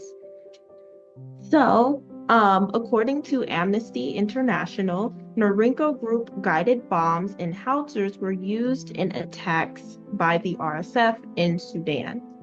Sophisticated Chinese weaponry re-exported by the United Arab Emirates has been captured in Khartoum, as well as in Darfur, in a blatant breach of the existing UN arms embargo, Amnesty International said following a new investigation by analyzing pictures and videos showing the aftermath of attacks by the Rapid Support Forces. Amnesty International identified Chinese GV-50A guided bombs and 155 MMAH-4 howitzers. This is the first time these bombs have been documented in active use in any conflict worldwide. The weapons are manufactured by the Norinco Group, also known as the China North Industries Group Corporation Limited, a Chinese state-owned defense corporation. The weapons were most certainly re-exported to Sudan by the UAE, according to Amnesty International. Last year, Amnesty International's briefing New Weapons Fueling the Sudan Conflict documented how recently manufactured weapons from countries including China, Russia, Turkey, and the UAE had been transferred into and around Sudan, often in flagrant breach of the existing Darfur arms embargo.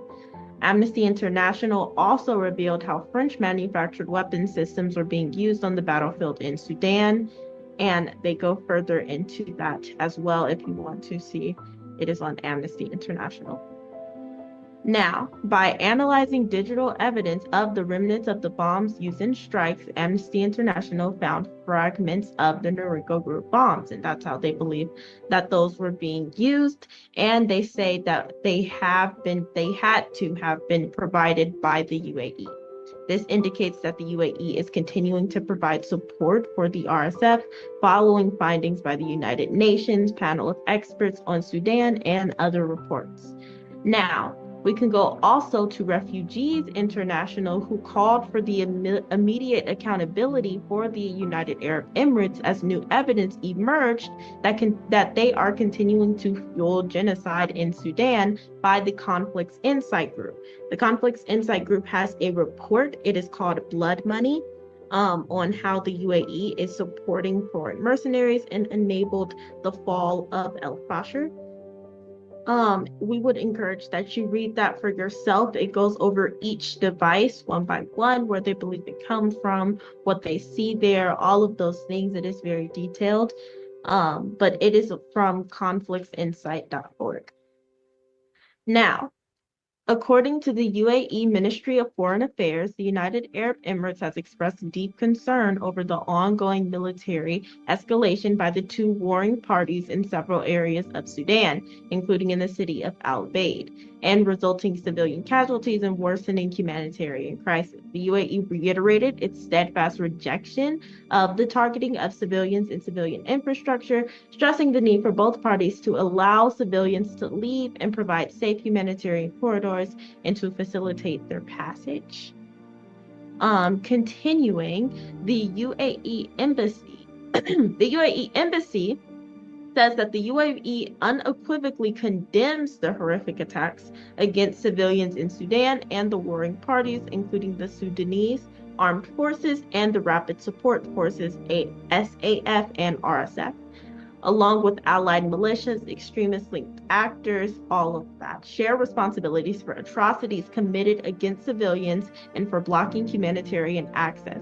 The UAE reaffirms the importance of protecting civilians and ensuring rapid and unhindered humanitarian access throughout Sudan, and stresses the need for perpetrators to be held accountable for their crimes. The UAE strongly welcomes efforts by President Donald Trump and his administration to help end the conflict and address the escalating humanitarian catastrophe in Sudan. Sustained U.S. attention and leadership combined with more coordinated diplomatic action among international partners is urgently needed to push warring parties towards a ceasefire and to facilitate humanitarian surge of aid. So that's their statement. They completely deny and reject that they have helped in funding the RSF. They said that the UAE has had a long-standing commitment to the Sudanese people over the past decade, and they have provided more than 4.24 billion in humanitarian and development assistance to Sudan since the onset of the conflict in April 2023. And we've seen on the video, it began before that, but that's what they're saying. Now, according to BBC, Sudan tried to take the United Arab Emirates to the International Court of Justice, accusing it of supporting Sudan's paramilitary, the Rapid Support Forces, in the civil war. Khartoum argues that the UAE is complicit in the genocide of the Masalit community in West Darfur through its military, financial, and political backing of the RSF. In response, the UAE has strongly rejected Sudan's allegations, calling the case a cynical publicity stunt and saying it will seek immediate dismissal. Since the war began in April 2023, both the RSF and Sudanese armies have been accused of committing atrocities, which we've seen on the videos. But the International Court of Justice said that it manifestly lacked jurisdiction to rule on the case and threw the case out. So no accountability and nothing was found through there. So we just want, that's what we have for Sudan and the UAE. We have international refugees and groups that try to help refugees or amnesty or all of that accuse Sudan, the UAE of funding the RSF, as well as Sudan itself, stating that the UAE has continued to fund the RSF. And so that is something there with Sudan. It is a very complicated situation. Sudan is one of the biggest humanitarian crisis in the world right now. It is not talked about enough. It needs to be talked about more because what is going on over there is horrible with the genocides. There was a time of which you could see the blood of the genocides from Google Maps. It was just a horrible, it's horrible what is going on.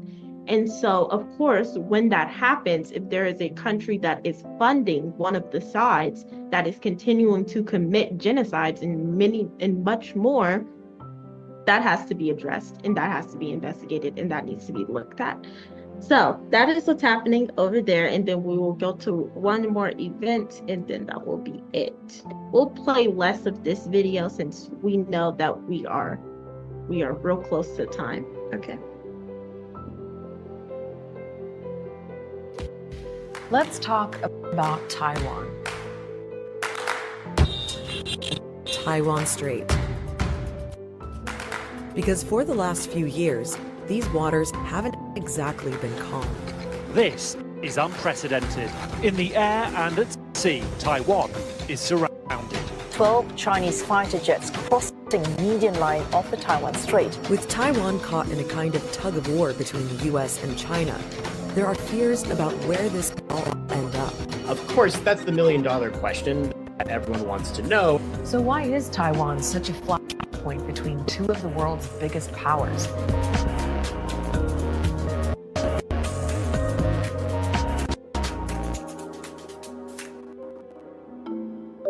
Taiwan is an island stuck in a kind of political limbo.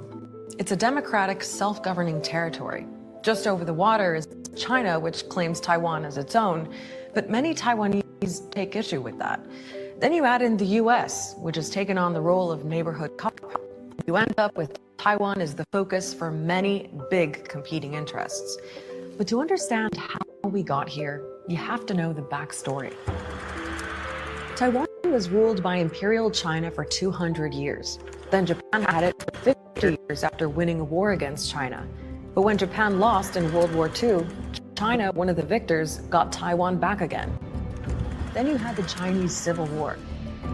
Mao Zedong's communist forces took over the mainland, while the other side, the nationalist forces of Chiang Kai-shek escaped to Taiwan.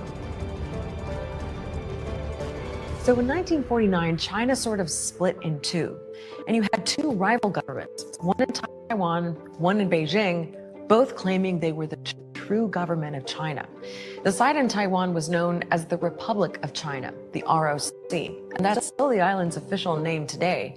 And on the mainland, the Communist Party declared a brand new Chinese state, the People's Republic of China, PRC for short. Now remember, the US wasn't exactly a fan of communism. And so it was the ROC in Taiwan that mostly got international recognition, including a seat at the UN. But by the 1970s, that seat didn't really make sense anymore. The UN passed a resolution confirming the representatives from the PRC as the only lawful representatives of China to the United Nations. And so the ROC was out. We are being deserted. We are being forsaken. So what does all this mean for Taiwan's political status today? Well, it leaves it in that limbo we talked about at the beginning. Now, from Beijing's perspective, it's pretty clear. China is one country and Taiwan is part of it. Right now, the island governs itself, but Beijing's position is that eventually it'll be reunited with the mainland. 实现祖国完全统一，是全体中华儿女的共同愿望。 So what about Taiwan's status according to Taiwan? Well, it depends who's in power. Over the years, political parties have taken different positions. Some have been slightly more pro-China. Others have been more pro-independence. But even those parties have been careful about explicitly pushing for full sovereignty. Most have preferred to kind of fudge it because that's what the Taiwanese people seem to prefer. If we consider what exactly the political spectrum that Taiwanese voters place themselves on, we have one long line where on one end you have immediate unification with the PRC, and on the other end you have immediate independence as the Republic of Taiwan. Okay, so that's a bit of history there. If you want to go more into it, the video is on Al Jazeera. But right now we'll be talking about Taiwan and China's relations with Africa specifically. Now, according to World Politics Review, in April, Taiwanese President Lai Ching-te was forced to abruptly postpone his trip to Eswatini, the island's last remaining diplomatic ally on the continent of Africa, after Seychelles, Mauritius, and Madagascar revoked his aircraft overflight permits the night before the departure. Citing adherence to the One China principle, Beijing's position that only the People's Republic of China is the legitimate government representing all of China, including Taiwan. Lai ultimately completed the visit the following week, arriving aboard King Mswati's III's private jet. According to Geopolitical Monitor, on social media, Lai thanked Eswatini for standing firm against various diplomatic and economic pressure and speaking out for Taiwan international place through concrete actions. Meanwhile, China's foreign ministry called Lai's arrival a stowaway style escape farce, and commented Lai Ching-te's despicable conduct like a rat scurrying across the street will inevitably be met with ridicule by the international community. It's a crazy thing to post. Now, back to World Politics Review. Later that month, the world's largest digital rights conference, RightsCon, which was set to convene more than 2,600 in-person participants, and Zambia, was abruptly canceled by Zambian authorities at the last minute. The conference's organizers subsequently said they were told by Zambian officials that Chinese diplomats had pressured the government due to the planned attendance of Taiwanese civil society activists.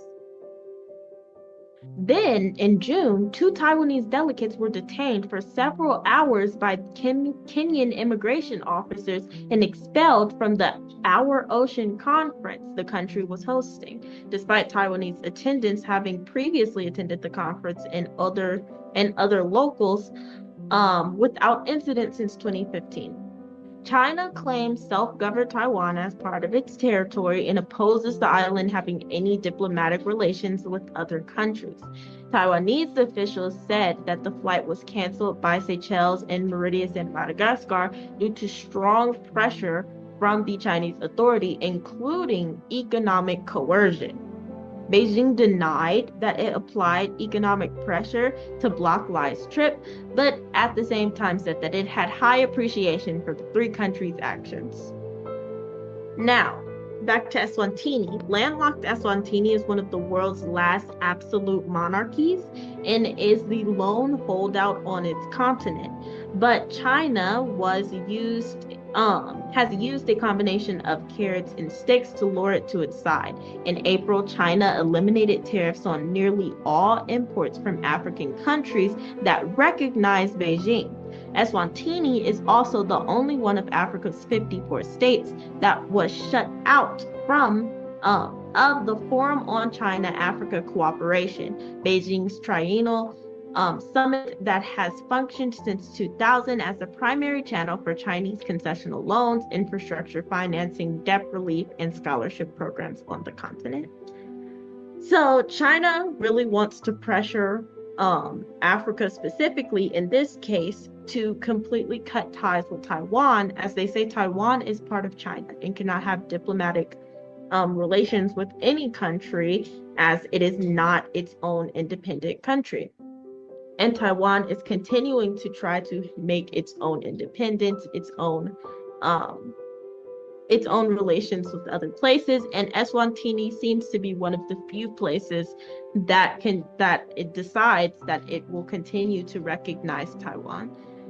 So that is the two events that we have for our global event group. It is quite a bit. This is quite a lot of information.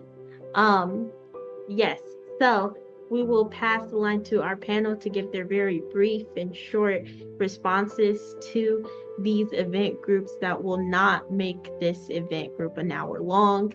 And so we will pass the line to our panelists. Yes, ma'am. The creator, Master Wallace Muhammad, his messenger, the glorious Musa Boy Elijah Muhammad, never forgetting the Holy Spirit of truth, Answer Muhammad, the select one, the Allah Master J-Man moves for. We just wanted to add that our sourcing, the 3 to 5 staff, we understand that when we're in the United States of America, when we do research, we know that our primary sources are going to be probably European until we seek out other sources. And so we do that. We do want to know what the West is saying, but we also want to get other perspectives on each of these events. And so that's something that's important, because Western countries, the European countries, Israel, the United States, they have an incentive to paint the UAE in a bad light. They have incentive to do that. Though, when we looked at the research, when we looked at what's going on, when we look at the history of the conflict in Sudan, when we look at the fact that conflict gold is in the UAE is purchasing conflict gold. Who are you purchasing that from? And why are you purchasing that? And purchasing that funds these atrocities. And so the UAE is culpable. And we know this because for them to dismiss the claims Sudan made with the International Court by saying that it was frivolous. What did they say? Frivolous and silly. They said, and had no backing. Like, that's outrageous language. A cynical publicity stunt. When people are actually dying and being raped and these atrocities are actually happening, what's the publicity stunt? So that's upsetting. But as well, we look at their silence in the face of genocide occurring to their own people in Palestine, in Lebanon, in Iran. Those are Arabs. This is the Arab world, and they turn a blind eye to that for their relationship with Western countries. And so we also have the history of the Arab world enslaving Africans. And so we know, we don't put it past them to be culpable. However, when we look online, we see the Swiss, we see Europe, we see all of these countries, all of these organizations, they are investigating, they are proving, they are unpacking, they're digging out how the UAE is culpable, and we don't see them do the same. And so I know that Ancestors Teacher has some research on the US and their backing of these generals. And as well, the United States is just very crafty. The United States is very crafty. They've been doing this a long time. They do this, they're so diabolical. They do this in a more precise way. And they are able to betray you with the kiss.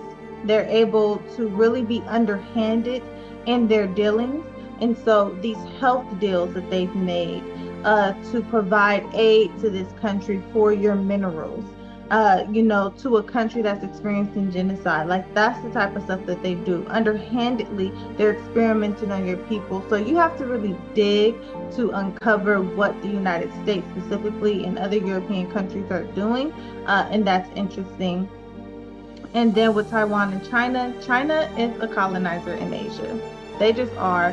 They are over there and they have a long history of colonizing other countries, Korea, Taiwan, Tibet, Vietnam. And so the people who live in these countries have a reasonable, beef with China. However, what's occurring with Taiwan is interesting. Taiwan wants a close relationship with the United States, which is an issue for China because China is preparing for a conflict with the United States. And in order to do that, they need a strong base in Asia. Our messenger teaches us that the United States and Europe and their efforts in Asia will not be successful because it doesn't even make sense. However, America wants to have a stronghold there in their preparation in their fight with China, and China wants to ensure that they have the stronghold there and that their neighbors cannot attack them, or the U.S. cannot attack them from neighboring countries.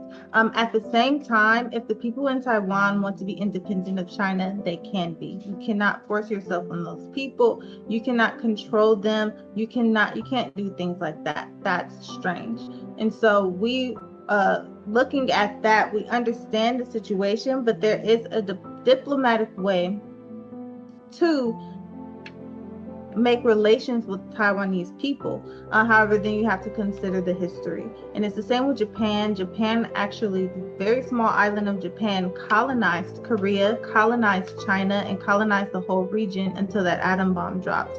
And so there's a lot of history there that we have to consider when we talk about the conflict. But Eswatini making this agreement with Taiwan and doing so even though China is strongly against it, and China is a powerful country. And so that is interesting, and I think that the 3 to 5 staff should continue to follow this story. Jadalahi? Yes, ma'am. Yes, ma'am. She got a little good teaching. Yes, ma'am.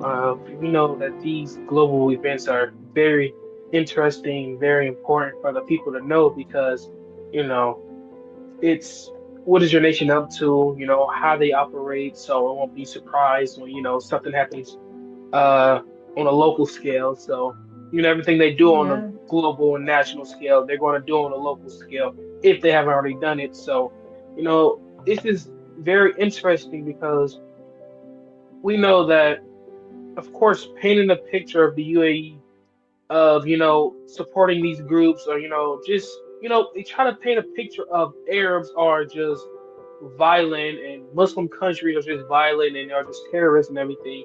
So, you know, whether it be a reason that if they are supporting or, whatever they do, we know that for a fact, I will, Muslims don't bet, but I would, bet money that America's behind this or some way, shape, or form it has a hand in this because again, it's a pattern. America, they infiltrate other countries, they help start a revolution or a riot, or not even a riot, like I said, a revolution, and then they come in here and then they act like, oh, we're just trying to help peace now, we're trying to negotiate when you were the one who started the conflict in the first place. If you look at what America's behind, if you look at the cartel was created by America, but then again, they, go in, oh, we're trying to help y'all deal with it. Yeah. It doesn't make sense that way. So we see that this is a tactic that they use, and we see that Taiwan, it's not the best of options for Taiwan to try to make relations with America. I can see with Africa, but again, I wouldn't advise any type of connections with America, to be honest. But that's your what's it called, and it's kind of crazy to see how this conflict is going on in Asia right now. How one side is fighting for independence and the other side is fighting for that's a part of us. You know, so yeah, it's kind of crazy to see. But for the thing in Sudan, of course, we pray for the people of Sudan, but you can just see how much more attention or how they deal with Sudan versus how they deal with other countries that, doing worse. How quickly did uh the UN get involved with Sudan versus how quickly did the UN get involved with Israel? And we could just compare the two of how they treat the difference. Sudan, they say, "Oh, look at these Arabs, look at this, look at this." They're doing terrible over here. On the other hand, you just merge your military with Israel, who've done much worse. Attacking other people. So it's like, when you think about what say so do America have in these other countries? And if you try to Mhm. go over there and try to, settle, negotiate peace with them, you don't have a say so in that. But then again, America, it's like they're putting themselves in the middle of a chessboard, like in the middle of a chessboard. You move the piece, you're putting yourself in the mix for no reason when it could be. We know it's a reason, but you know, it's with these tactics, you have to keep an eye on them. Like you say, we have to keep closely monitoring this to, study their tactics so we don't get caught by surprise, you know, and to bring these news for these other African countries so they won't get surprised by it. And, it's just a constant fight to defend ourselves for these continents, not continents, these countries in Africa, in the Middle East, in Asia, like literally all across the world. You see that the American, these European countries are just scattered everywhere. Is spreading their influence, and we're taught, that the devil has spread his gotta get the exact quote word for word, but they have manipulated 9/10 of the world, 9/10 of the population. Um, and we can clearly see that of how this world is acting because before America or Europe start spreading their influence, how was it before? Was this as much chaos? Was there genocide left and right in pretty much multiple countries going on at the same time? That's just not how we used to deal business. And of course, that's not how Sudan was before all this started happening. And you Yeah. look at why these organizations were created. They don't just create out of nowhere. They don't just form out of thin air. How as the sister teacher stated earlier, that we are facing no, that wasn't I was talking about this teacher. We're facing 100% dissatisfaction, and that causes a change. Yes, sir. This is a change because people are dissatisfied. That's right. They don't just come out of nowhere. So it's kind of sad to see that our brothers in Sudan are going through this, and which of course we know we have to get to the root of this. How it started, why it started, who started what, and why, just why. But we know, like I said, I'm not a betting man, but I would bet quite a bit of money that America's behind it in some way, shape, or form. So, yes, ma'am, we'll now pass the line to us, assistant Yes, teacher. sir. Yes, sir. It's the Jalahu. Good teaching. Yes, sir. It's the Jalahu. Yep, we put a divine echo print on those powerful degrees. I think everyone touched on a lot of what we have heard, especially in regards to Sudan. I mean, it's a long history with the RSF. in the Sudanese government when you really dig into it. One thing that anyone would ask is, why Sudan? What is this? Why do you need all of this? What is this this target, or why are you going for Sudan? And when you get into the benefits of a Sudan is one of the most agriculturally rich countries in the world. There's reports that say that it has some of the most herbs in the world, has some of the most cattle in the world. It's almost been spoken about as if it could feed the world. Just how rich just Sudan is. And when you think about that, of course, you know, everyone wants to get their hands on that. But when you're talking about the Sudanese government, you're talking about, how did the confusion start? How did the war start? And you got a beautiful breakdown from the video that that our sister had played, specifically just showing how the breakdown happened. America did not like al-Bashir, and so they've justified a way to be able to attack al-Bashir. And through that particular justification, this is how they get themselves in. You know, and once and now this is the thing, they're not outright, America is not outright telling you that we're funding the Sudanese, the RSF. If anything, they are doing it through the UAE, the United Arab Emirates. And the United Arab Emirates is a conjunction of many different Arab countries, and that includes Saudi Arabia.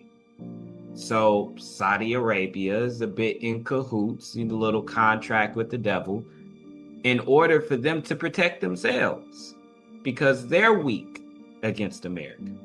But they're doing what they would say is to protect the livelihood of their own people.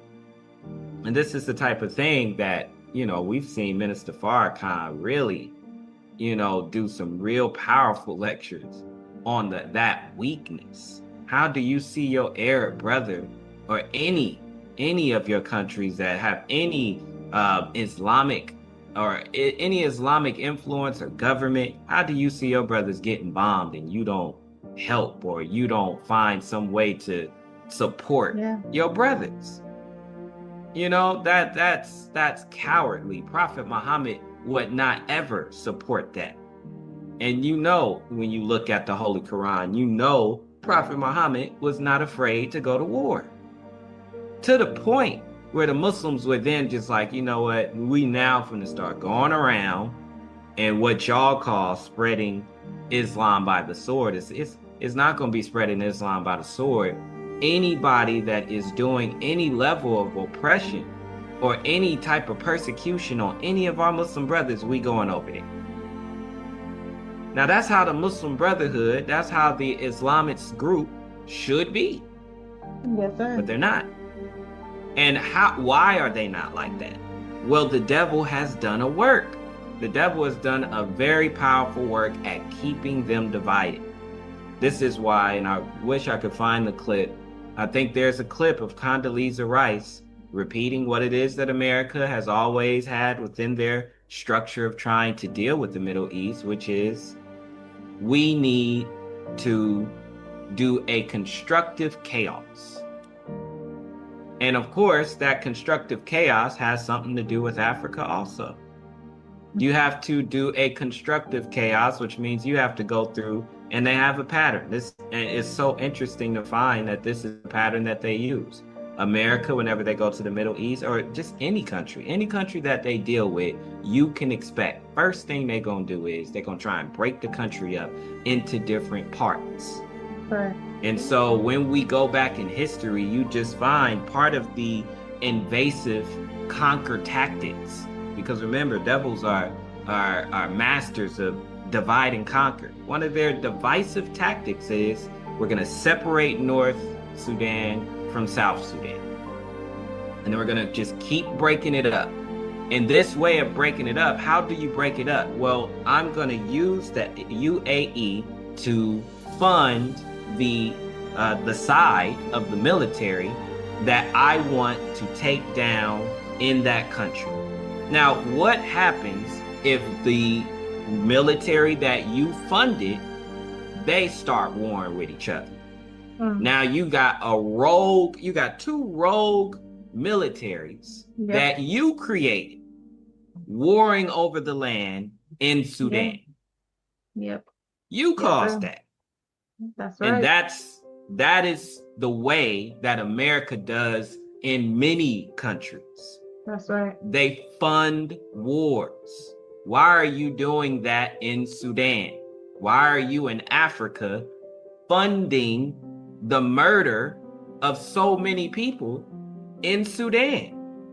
Because the thing is, the Sudanese people are caught in the crossfire.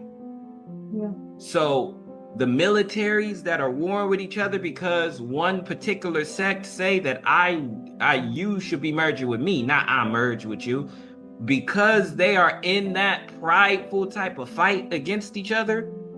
Now you got all of these different deaths that's happened. But then they had found, and that was what was in the report, they found concrete evidence that the RSF, funded by the UAE through America, are committing massacres and rape. So now, what do you do now? Where do Sudan turn? Because if Sudan now goes and say, well, they're raping our women. They're just going around massacring. They don't go through a process of, in any civilized government. In any civilized government, you would think before we get to military actions, first we come to a table to discuss what the issues are. And then we go through a process of sanctions. Why is the campaign to go over and start murdering people? Where did that mentality come from? Where did you get that from? Well, that's a European mentality. And that's something that's very important for many people to understand. Who introduced that particular type of mentality? Yes, sir. That instead of talking, and let's say you don't like what I'm saying, you say you leave me with no choice. You leave me with no choice. We declare war. A lot of these people ain't just straight up declaring war. They just bombing your country. And you got to respond. So for the RSF and for the Sudanese, for the Sudanese government, what you're seeing is a byproduct. That is a byproduct of U.S. intervention. And that's one of the biggest issues. So if you dig into the past, or you dig into the background of both of those generals warring against each other, they are or were American backed. Now the RSF side of that is American backed. That is backed by the UAE. They are receiving weapons, and the RSF, who was originally created to battle against Bashir, they're causing all of the deaths that are happening in Sudan. Now that's blood on the hands of America. That's yet another, humanitarian violation on America's behalf. Yes, sir. But who in the world is going to be able to hold America accountable? There's no collective. There's no coalition that is going to be able to hold America accountable for something like that. And that's where you got to put your faith in something bigger. Because what would make you think that the Savior would allow for that type of action, that type of corruption, that type of death that has been spread now across the planet? That is not the only country that America has used that tactic on. That is a clear tactic that they've been using. They were talking about it for years. So you're seeing what's happening in Africa, that happens in the Middle East, that happens in many other countries.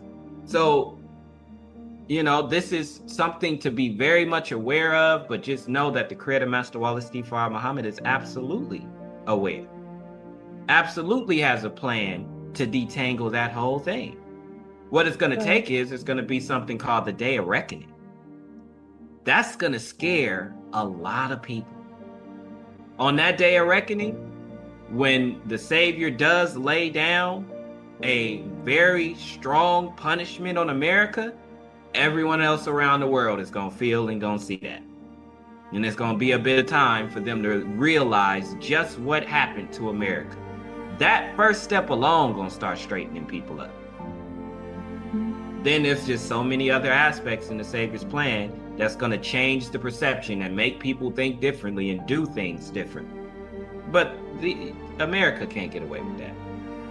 And just lightly, when it comes to China, just keep in mind, China is laying pressure on Africa because China has developed some really good relationships with Africa. They're laying pressure on Africa to force Taiwan to, look, get along with me or I'm going to make it difficult for you. So if you want to go over there to Africa and you want to establish your relationships, I've already told you, we trying to make a coalition and we're trying to make a strong body over here. If you, to any degree, hesitate or disagree with that, I'm going to make it difficult for you in other countries. So they putting their foot down. They're trying to put their foot down on Taiwan. And of course, they do it in the brutish way.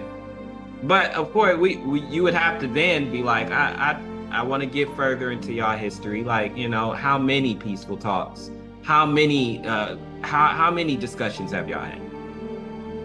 Before I get too crazy on, here, did President Xi get to the point of saying, you've left me no choice?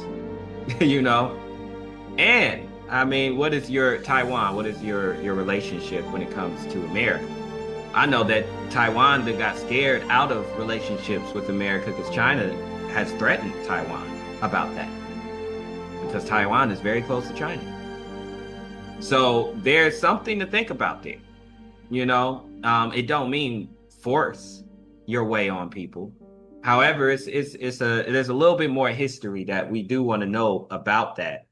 And it does open up just how do all of these different sections of the geography, how do they deal with each other? America had successfully disunified much of the Arabian or Islamic government. So maybe even in the East, when you see in some of these Asian countries, they're seeing what's happening. So how do you go about unity? And this is some things that, geographically, many countries are thinking about. But, that's, a couple of things that just come to mind with global. But yes, sir. Yes, ma'am. John. Yes, sir. Sajadalahu. Yes, sir. Good teaching. Good teaching. That is definitely something that we want to ensure that we keep an eye on as the Live 3 to 5 staff, especially as it pertains to Africa. Because anything that is occurring on the continent of Africa is occurring with our people, and we want to ensure that we are right there, understanding what's going on and able to share that understanding with our people, because it's important for us to know. It's not something that we should take lightly at all. So this is a report, the healing balm of the mother plane. And so we remain open in the name of the Creator, Master Wallace Ifar Muhammad, his messenger, the glorious Most Honorable Elijah Muhammad, never forgetting the Holy Spirit of Truth, and Surah Muhammad, the Select One, the Allah Master J-Man. And we want to, first, today we're going to continue the discussion on the healing balm of the mother's will, this living will, this mother plane. We know that we're taught in our teachings that this is a war machine. However, it also comes to heal. Even in the act of destroying the old to make room for the new, there is healing. And so let us share our screen so that we can just get a quick refresher course into the importance and the power of this healing will. first and foremost, as we enter this discussion, we're talking about the living will. We want to introduce to our family a concept that is rooted in something that many people may resonate with. However, we're calling it the wounded mind or the wounded child. This is important because it relates to what we talked about earlier, which is what public health researchers call adverse childhood experiences. In 1998, Kaiser Permanente did a study that measured the categories of childhood trauma and found a strong and graded relationship between the number of experiences, traumatic experiences that people have as children, and how that connects to their adult outcomes: chronic illness, mental distress, broken relationships, and shortened life. So we're talking about a wounded mind, a wounded child. We've talked about a lot of things today. And when those things go unaddressed, injustice goes unaddressed, bad behaviors go unaddressed, behaviors that you pick up for survival, but those are not good behaviors long term. Those things unaddressed become the wounded mind. And God has come and he sent his prophets over time, and each came with a healing teaching to the people that they were sent to address, to heal them of those bad habits, of that rejection of God, of that disobedience of God, and everything that they picked up from whatever sojourn they were taken into.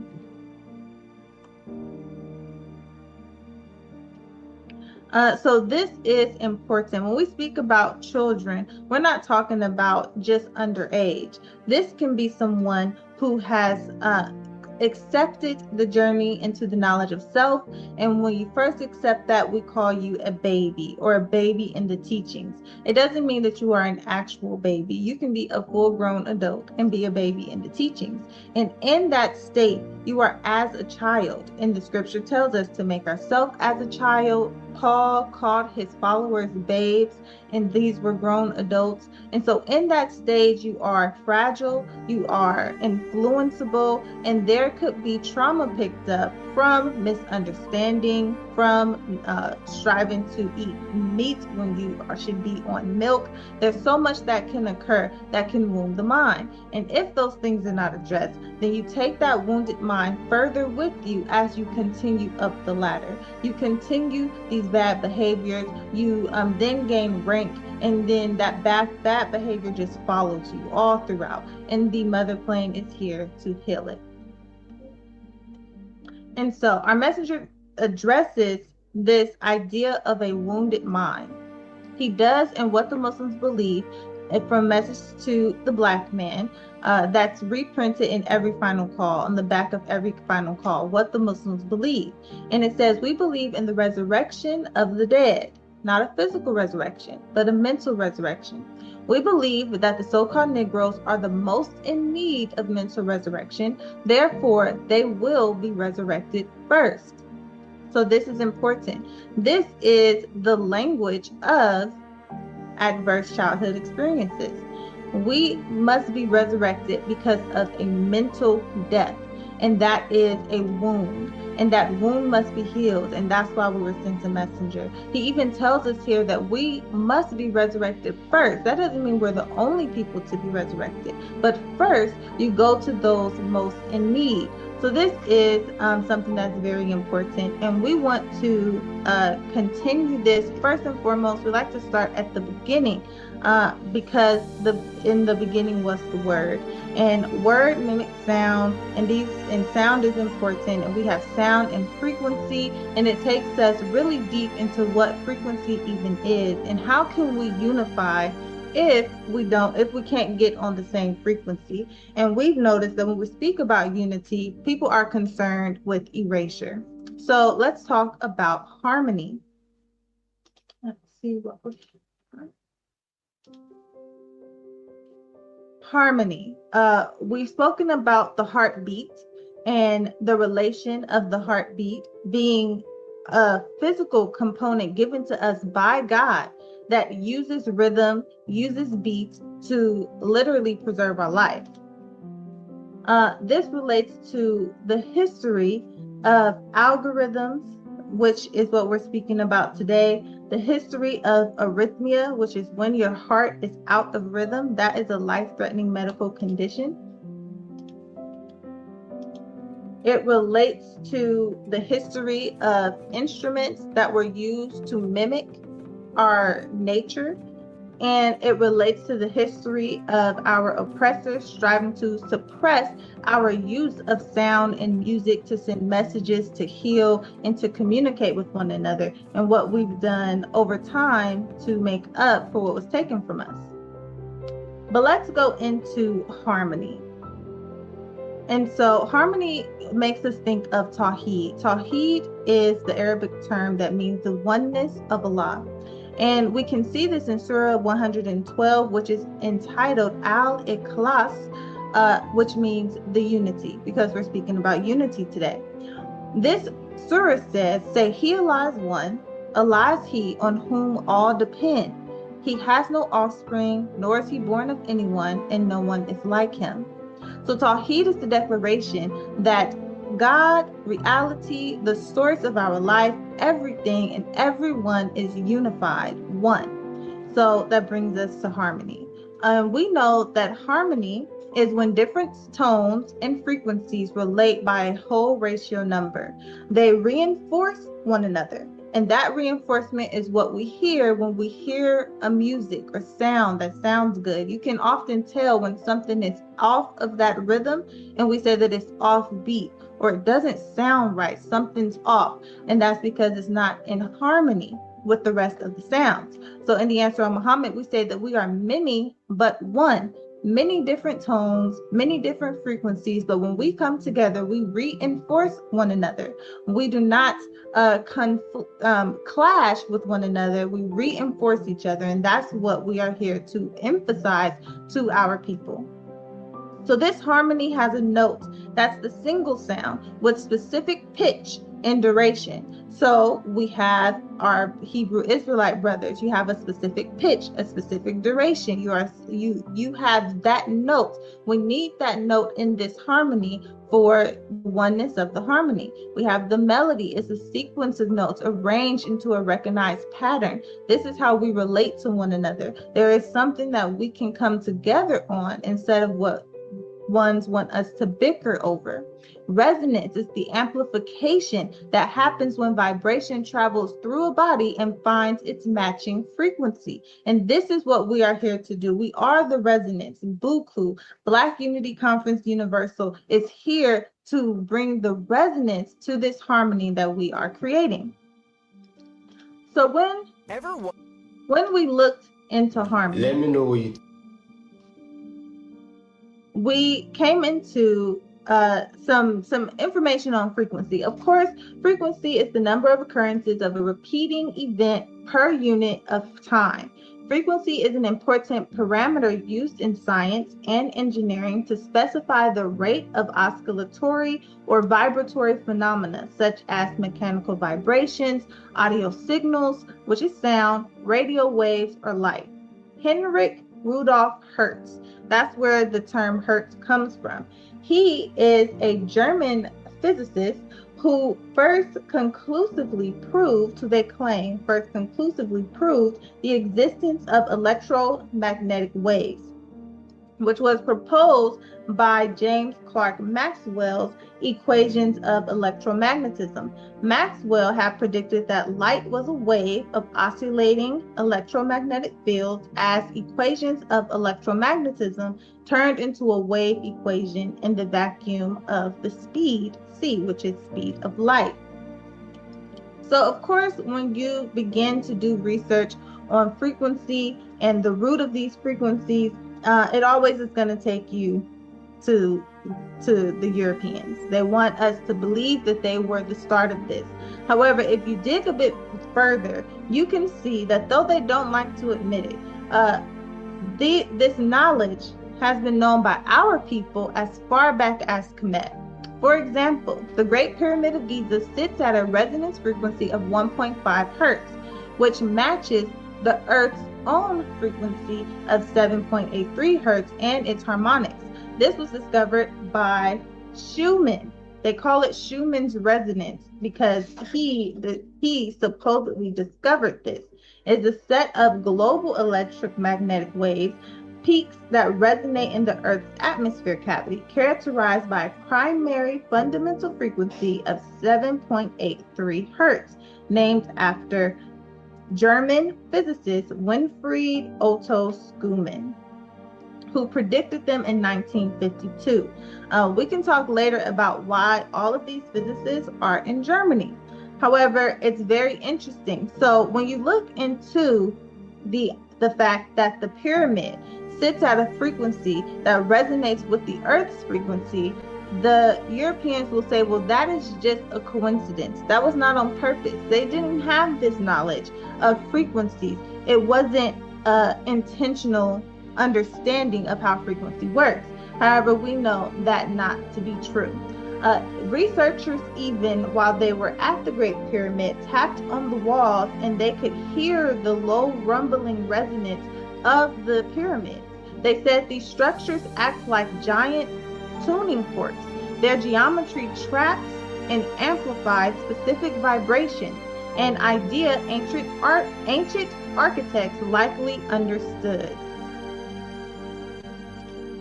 So this takes us to the idea of sound healing, which we're going to open up in these upcoming weeks. We want to talk about the root of sound healing. When you first look up what is the root of sound healing, you are going to find that the internet wants to point you to the Greeks. They always want to point you to the Greeks. That is their glory era. They want to champion the Greeks as the roots of all things revolutionary in thought. However, as we know, you dig a little further, you go back to ancient Egypt, you even go back to the Aboriginals of Australia and instruments that they used to heal bodies and broken bones. And so this information we're going to open up and prove that we had this knowledge far, far, far beyond, far, far, far before those who strive to tout it today. Our messenger teaches us in Message to the Black Men that music is a higher science of mathematics. And this is also important because we use music and we use sound as science. And that also is something that we teach and resonates with us.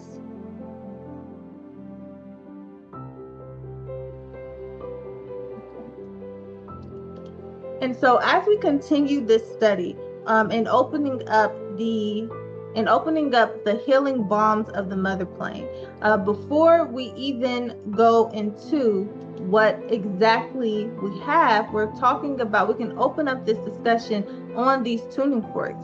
The scientists said the Egyptian pyramids function as huge tuning forks that can be used and tuning forks can be used to change thought and behavior. And we can research that and open that discussion up in these coming weeks. Directed energy, the use of this sound and these frequencies to alter the way that you think. And this relates to algorithms because algorithms are being used to alter the frequency of which our people think in this country and around the world.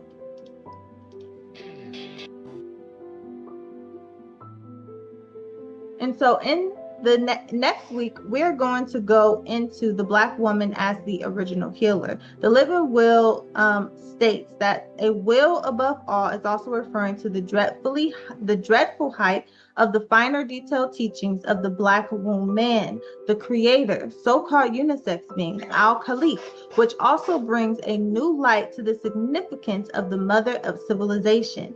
This knowledge that we are presenting is the healing for those algorithms. It can heal and rewrite on the consciousness of the mind of the people, the frequency. It can alter the frequency and heal our people. And this is something that's very important. And so next week, we're going to open that discussion up. And as well, we want to present to our family the idea of shock teachings, using shock, electricity, electromagnetics, and what some people may refer to as saying something shocking that will shock the people to wake them up. It's a special and significant, precise teaching that must be used carefully, and only qualified practitioners can do it. But there is someone that we want to present to our family named Frank Zanu, who uses this method when speaking about the unity of Africa, the unity of the Black diaspora, and we want to open this up. He has a video that's called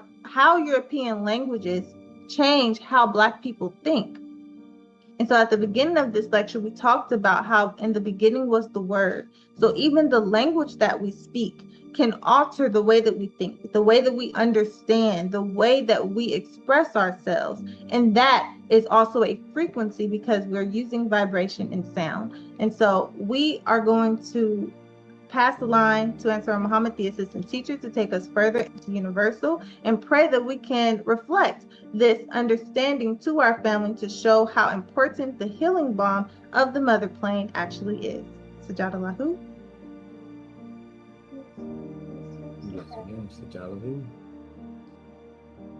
Yes, ma'am, those are some powerful degrees on our Universal.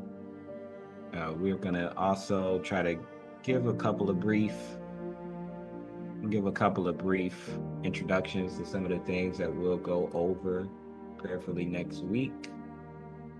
We have a lot of powerful degrees here that continue on the evidence, not only on the reality of our mother plane, but the plan that our Creator, that our Savior has to save us. Yes, sir. One thing that we're going to briefly touch here will be on the aspect of the ram and the goat. We spoke about this. We've been continuing this because it's a series. The ram and the goat is a series where you'll continue to hear more about this prophecy that had already predicted that there would be a goat mentality and that there would be a ram mentality. Yes, and that sir. the goat mentality is going to defeat the ram. And when it defeats the ram, that goat mentality, that Western theology, is going to rule the world for a period of time. Now, why do we say goat? Why do we say ram? Well, these animals are representative of these mentalities, and it's mentioned to us in the scriptures. And just to show you that within the Masonry, within the secret societies that are at the foundation of all of these countries, they made sure that these animals were actually the symbols for each of these countries. And so therefore, through Masonry, through those secret societies that foundated these countries, they had made sure that when you look at that scripture, when you look in that Bible, it's going to match up with what it is that you see with the country. And so if we tell you that England is like the lion, well, England's national animal is the lion. Russia is the bear. Well, Russia's symbol is quite literally the bear. This is coming from the fact that those particular scientists that were there in those countries are following prophecy. And this is to go with anyone that thinks that, religion doesn't really matter, or that, I can be spiritual but not religious. The entire world is actually foundated on religion. It's foundated on religion. What you may experience in the world today is more so a corrupted religion. But if you get the proper teachings of a pure religion, you'll see the difference. Yes, sir. So remember here that we have the ram mentality, calf mentality, goat mentality. You just got very simple. These mentalities are mentioned here in the scriptures. Go ahead and look further in those scriptures about the calf, the golden calf. You get an understanding of the nationalist theology. And remember what we were just speaking about just earlier, there in global. There in global, you have the goat mentality turning the calf against the ram mentality. And that's what you're experiencing. The goat mentality is trying to get the calf mentality to look at the ram mentality like the ram mentality is not fit to lead. And these two are leading type of mentalities. Ram and goat go up the mountain. So Yes, you sir. look up and you will see both a ram or a goat at the top of a mountain. This is This is baked within the actual nature of a ram and a goat. So Yes, lightly sir. here, this is all going to be part of a series. There's some characteristics that you're going to notice in the way that some countries that are ruled by these mentalities, how they operate. And so just in the pros and cons of the ram and goat governance, it's going to be a lot more research going along with this, but just think about this here. If you were to think of the ram mentality, let's say the ram mentality, we're talking about a lot of our Islamic governments. If we're thinking about the Middle East, and we're thinking about many of those governments that we have just shown are being disunified, how do they operate? Do they operate in the same way that the characteristics that you would see in a ram or that you would see in a male sheep? It's very interesting. One thing that you can see is direct confrontation. They use force, head-on collision to resolve disputes. That it's certainly how they deal with their own people. They Yes, sir. use force. As a matter of fact, what you find in many Middle Eastern or countries is sometimes the laws are extremely strict. But, you know, their base is where, you know, their base is God, but they might not be as balanced in the way that they administer God. They have flock dominance, demand strict hierarchy, and absolute internal loyalty. Is that how it is in the Middle East? Very much so. To the point where some people almost feel as if, you know, there's like a group that is treated better than others. And this is, you know, what we're experiencing in Sudan, right? In Sudan, Yes, sir. you're not Arab. So we're not going to send you a whole bunch of support to deal with, you know, the American influence over there. You know, now you done did that so much, you're doing that to other Arabian countries. So now you can see your brothers actually getting attacked. And, you know, there's that thing can get misused, right? And now in Yes, this sir. world, in a world like this, that's what you're dealing with. Territorial defense, guarding borders fiercely against external threats.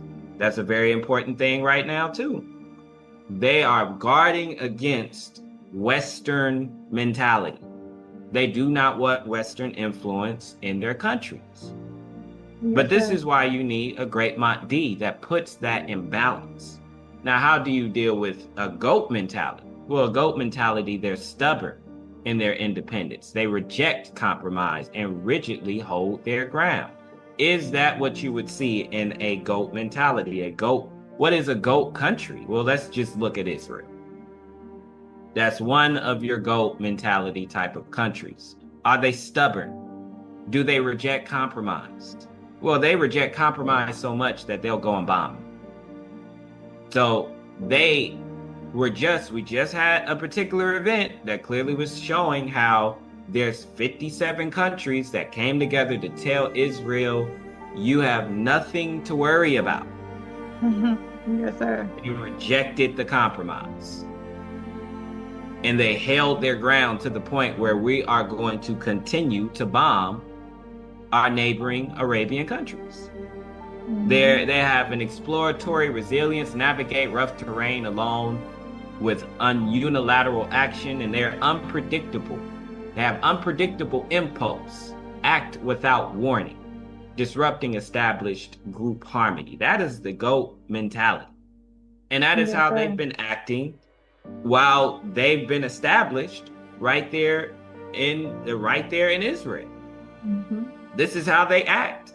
They popped off and started bombing people out of nowhere, unpredictably, off of some kind of, weird justification that they developed, right? Now, this type of, GOAT mentality, they'll disrupt unity through stubborn isolationism, unpredictable shifts, and complete refusal to compromise. This is what you are experiencing with Western theology, a Western way of thinking. And because of this is how they've been able to affect many different aspects of government. So when it comes to diplomacy, they'll reject too many alliances. I mean, we just said that Netanyahu is like, I want to, within 10 years, be rid of American aid towards our military. Because of course, Netanyahu at some point wants to be like, I'm my own country, and you can't tell me what to do. He's just as rebellious as America was to Europe. America is absolutely rebellious to the way that Europe was ruling their countries. And so they kicked out the American mentality. And that's where you get the Shriners. This is where you get America. America is experiencing the same thing with Israel. So even though we understand perception-wise, Europe and America are not separate. Right. Israel and America is not separate. However, do you have sibling wars? Do siblings have disagreements? Yeah. Yes, sir. Do siblings have these situations where they be like, I ain't finna talk to you, or you got America do this thing where it's just like, it's nothing wrong with never talking to your parents again. They've been pushing that on TikTok. They've been pushing that on Instagram, like, to just completely cut off your parents. And they'll give you a bunch of videos on how to cope and how to successfully do this. And do not look towards any level of you don't look for any reflection from your parents. Don't look for any vulnerability. Do not keep going back to see if you can find forgiveness. No, cut them off for good. That's an American mentality. Yeah. Now, this affects other things, right? So it affects economic vulnerability. They limit trade agreements by refusing international regulatory standards. This is devils for you. They will sanction, and this is how they go about doing so, right? They go, if you hear about the news, what's going on with Cuba, they go about these different sanctions. If you want to know how World War II has started, it actually began with an economic warfare that America was doing through sanctions. It was too many sanctions being done on Japan to the point that Japan was like, you know what? I'm about to bomb you because you keep sanctioning what it is that my people need over here. And this is where you get into the whole thing. That's one of the causes with World War II. Policy stagnation sticks to rigid ideas even when they clearly fail. Yes, I mean, this is what you're dealing with America, but just to kind of, not just America, but this is what you're dealing with a GOAT mentality, right? And this GOAT mentality is always looking for ways to destroy any unity. Yes, sir. Something that also, keep in mind, they have this unpredictable aggression with no motive, false premise. That's what we have nationally and locally. Attacks on 2 olive trees. This is how devils move. Devils move in a way of, I just want to kill you. That's in my nature. If we go into this nature that is within them, I mean, go study Message to the Black Man. Go study Making of the Devil. The Messenger will make it very clear for you.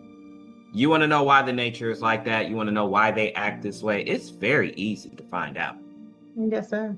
And he breaks it down perfectly. He shows you not only the historical proof, he also shows you the scriptural proof. It's really cut and dry. It's almost to a point that, to refuse that is just, you can't handle the truth. That's where that usually ends up. And that's where a lot of people kind of find themselves. You can't handle the truth. And those 2 olive trees that they're attacking, that is the Mahdi and the Lamb, Master Wallace D. Farr Muhammad, and the messenger, the glorious Most Honorable Elijah Muhammad. Now, think of this. This is how they disrupt unity. So when they go over to other countries, the GOAT mentality, how do they disrupt the unity? They establish factionism, favoritism. They're unpredictable, whims and shifts. Now, we know this whole little favoritism thing so well over here. They brought colorism into the Black community. And so they favorite the lighter, and then they would condemn the darker. You think they didn't do that to other countries? They did that to other countries too. So they go over to China. Why is China having a colorism issue? Why is Japan having a colorism issue? This is not even talking about other Black people that are there, because they're racist to our people too, but they're dealing with colorism also. Many of the original Orientals who are dark, they face this thing where they would even tell you, lighter Chinese, they get more they get more favor, they get more benefit. Yeah. Mm-hmm. Where did that come from? You think it was always like that? It wasn't always like that. Then they're the outlier. What do you mean that they're the outlier? Well, I'm the only one that can do this. So as a government, I am the only one that can hold a nuke, but you can't have a nuke. You can't have a nuke. You can't have weapons. I actually have to police all of you. Yes, They're always the exception to the rule. But is that how a GOAT actually acts? Yes. You go and do some research on the actual GOAT. Goats be leaving off by themselves. They do not be going in groups. They like being by themselves. And when they go off by themselves, they do their own thing, and that GOAT mentality affects that. That's how they do things, right? How it disrupts unity. This is how they treat negotiations. They treat negotiations like a weakness. They block bipartisan legislative progress. This is what you see with Trump right now. The negotiations as a weakness. This is what just happened with Iran. This is what you're dealing with this type of government. And this mentality is something that you're not just going to see on a global scale. You can put it on an organizational scale, put it on a community scale, put it on an individual scale. You're going to see these people working in this particular way. This is it's very important. Look at the lesson, or one of the things that we in the nation have been taught to study, which is ways to kill an organization. 100 ways to kill any organization. And these are some of the tactics. Some of those tactics are what would be used to destroy your organization from within. Yes, and that's some things that devils introduce. And that's a beautiful lesson that we were given in order to be able to watch for when when anybody is using those tactics on us. Yes, sir. But all of this just to give you that we're gonna keep going over these, family. You're gonna get a little bit more about this GOAT mentality, how this actually applies to the government, how this actually applies to the way that they run their country. And you'll get a full understanding that fits prophecy perfectly. It fits the prophecy about the GOAT perfectly. And so then you have to look at what is written to happen to the GOAT afterwards. Will the GOAT lose? He defeated the ram, but does the ram eventually come back around and defeat the GOAT?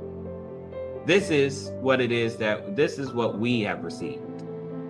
Now, of course, if y'all remember last week, we went over this particular scripture about Elisha and the tendon. It's all just to remind you that the Savior is in full control. And sometimes you got to have your eyes open. And just to give you a reminder of what this is about, many people just do not know the exact power and just how much power that the Savior has of the entire show. We can tell you all the time that the Creator, Master Wallah Istighfar Muhammad, controls the entire show. God controls the entire show. Everything is going by his divine plan. But how much of that do you truly believe? Now, this scripture shows that some people will be blind to it. Some people just absolutely would not see it. They would see the danger and just absolutely would not be able to understand how God is actually going to have a defense for that. And so Elisha had to show his attendant that this whole thing is under his control. That is what gives us confidence that at some point that not only are we going to run into a lot of people that are going to need their eyes open, but also that we will be able to show them that this power is actually real. And this is how, different people look at scripture. You don't get mad. You don't get surprised that people can't see it. Yes, sir. You don't look at that like, why? You understand, yes, there's going to be quite a few people that don't understand how God is in full control. Now, yes, sir. What was interesting, and I'm gonna just read a little bit of this here because we're not gonna be able to get through the whole thing. But here, we the creator, Master Wallace D. Farah, Muhammad, Jehovah, Messiah, Christ, Mahdi, they're in control. He is in control of all things. And these are the many different ways that all of the different ways that you understand who God is. Because remember, God comes in many names. If you go into the 99 attributes, so much around it. Many people don't know you're praying to the same God. It's just you're coming through a different perspective. So right here in the Fall of America in chapter 58 on the mother plane, because this mother plane is another very important aspect here. The mother plane is, in the mother plane, the messenger teaches us here that Ezekiel saw the mother plane in a vision. According to the Bible, he looked up and saw this plane. Ezekiel, at that time, sees a plane. And he called it a wheel because it was made like a wheel. A plane that is wheel-shaped, can turn in any direction at any time. So you could almost stop right there, and all of these depictions that you see of a mother plane or of these YOFOs, why is Ezekiel way back then, thousands of years ago, talking about things that you are seeing today in the modern time? That is something to think about. He said he's seen something wheel-shaped. When we talk about UFOs and we talk about UAPs, they're wheel-shaped. So that should open a lot of people's minds. But, some people still choose to be very, very debating about that. But that's a lot right there, right? Then he said a plane that is wheel-shaped can turn in any direction at any time. He admitted that the plane was so high that it looked dreadful, and he cried out, "Oh, wheel!" Ezekiel saw a great work going on the wheel and 4 living creatures, and their work was as it were a wheel in the middle of a wheel. And when the living creatures went, the wheels went with them. And when the living creatures were lifted up from the earth, the wheels were lifted up. The power of the lifting up of the 4 creatures was in the wheel. Now, the power of the lifting up of the living creatures, that has a lot of spiritual implications. But if we continue, it says the 4 creatures represents the 4 colors of the original people of the earth. There are 5 great powers of nations of the earth. These 5 powers are the black, brown, yellow, red, and white. So in our science and mathematics of the construction of the mother plane, we get an even further breakdown. It says these faces represent the 4 nations. And this is a quote from the mother plane book itself, from the messenger, the glorious Most Honorable Elijah Muhammad, the Lamb. And he says, these faces represent the 4 nations which make up the black man. It means that the Spirit of God is now covering the nations of the black man. In every direction, it is the face of God and the Spirit of God moving into the people.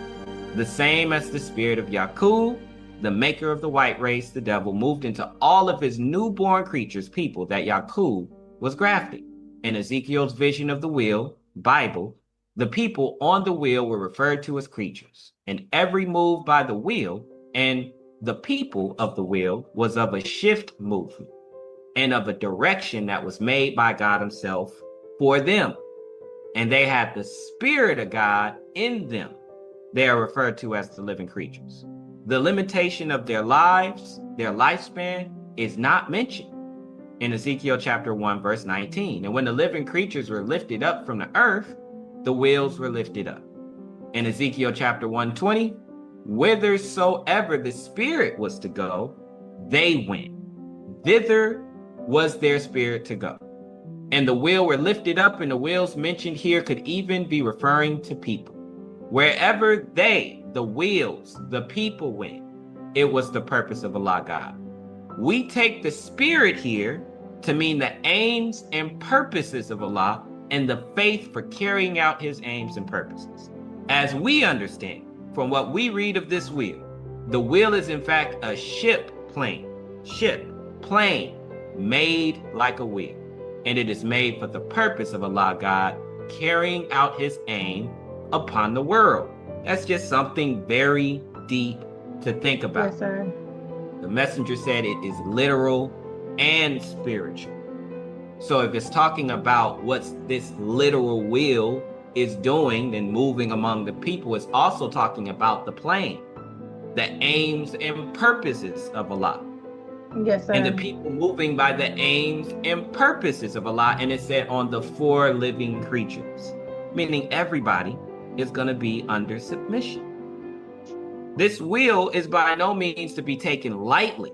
After the wheel has done its work, it will have made for a new world to be built under the eyes and guidance of Allah God. And so we see this in many different ways. I'm pretty sure if anyone has ever heard of, 2D, then 3D, then 4D, some people will even hear 5D. These dimensions, 2-dimensional, 3-dimensional, 4-dimensional, that is looking at the same thing.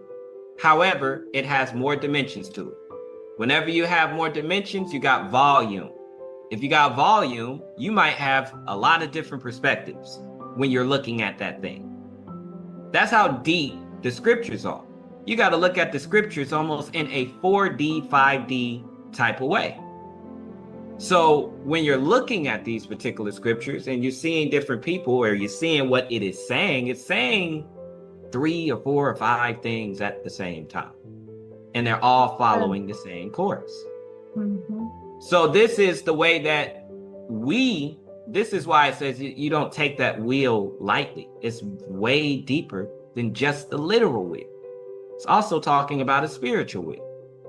Now, if you want to get into that spirit, we got probably 4 minutes here. Because if we get too deep into the spirit, we're absolutely going to be here for a whole nother hour and a half, right? Yes, sir. So we just want to leave you with a little bit about this spirit for you to come on back next week so that you can get even further knowledge about who the spirit is. Because in order to understand the spirit, that's when you're going to understand who the Ancient Muhammad are.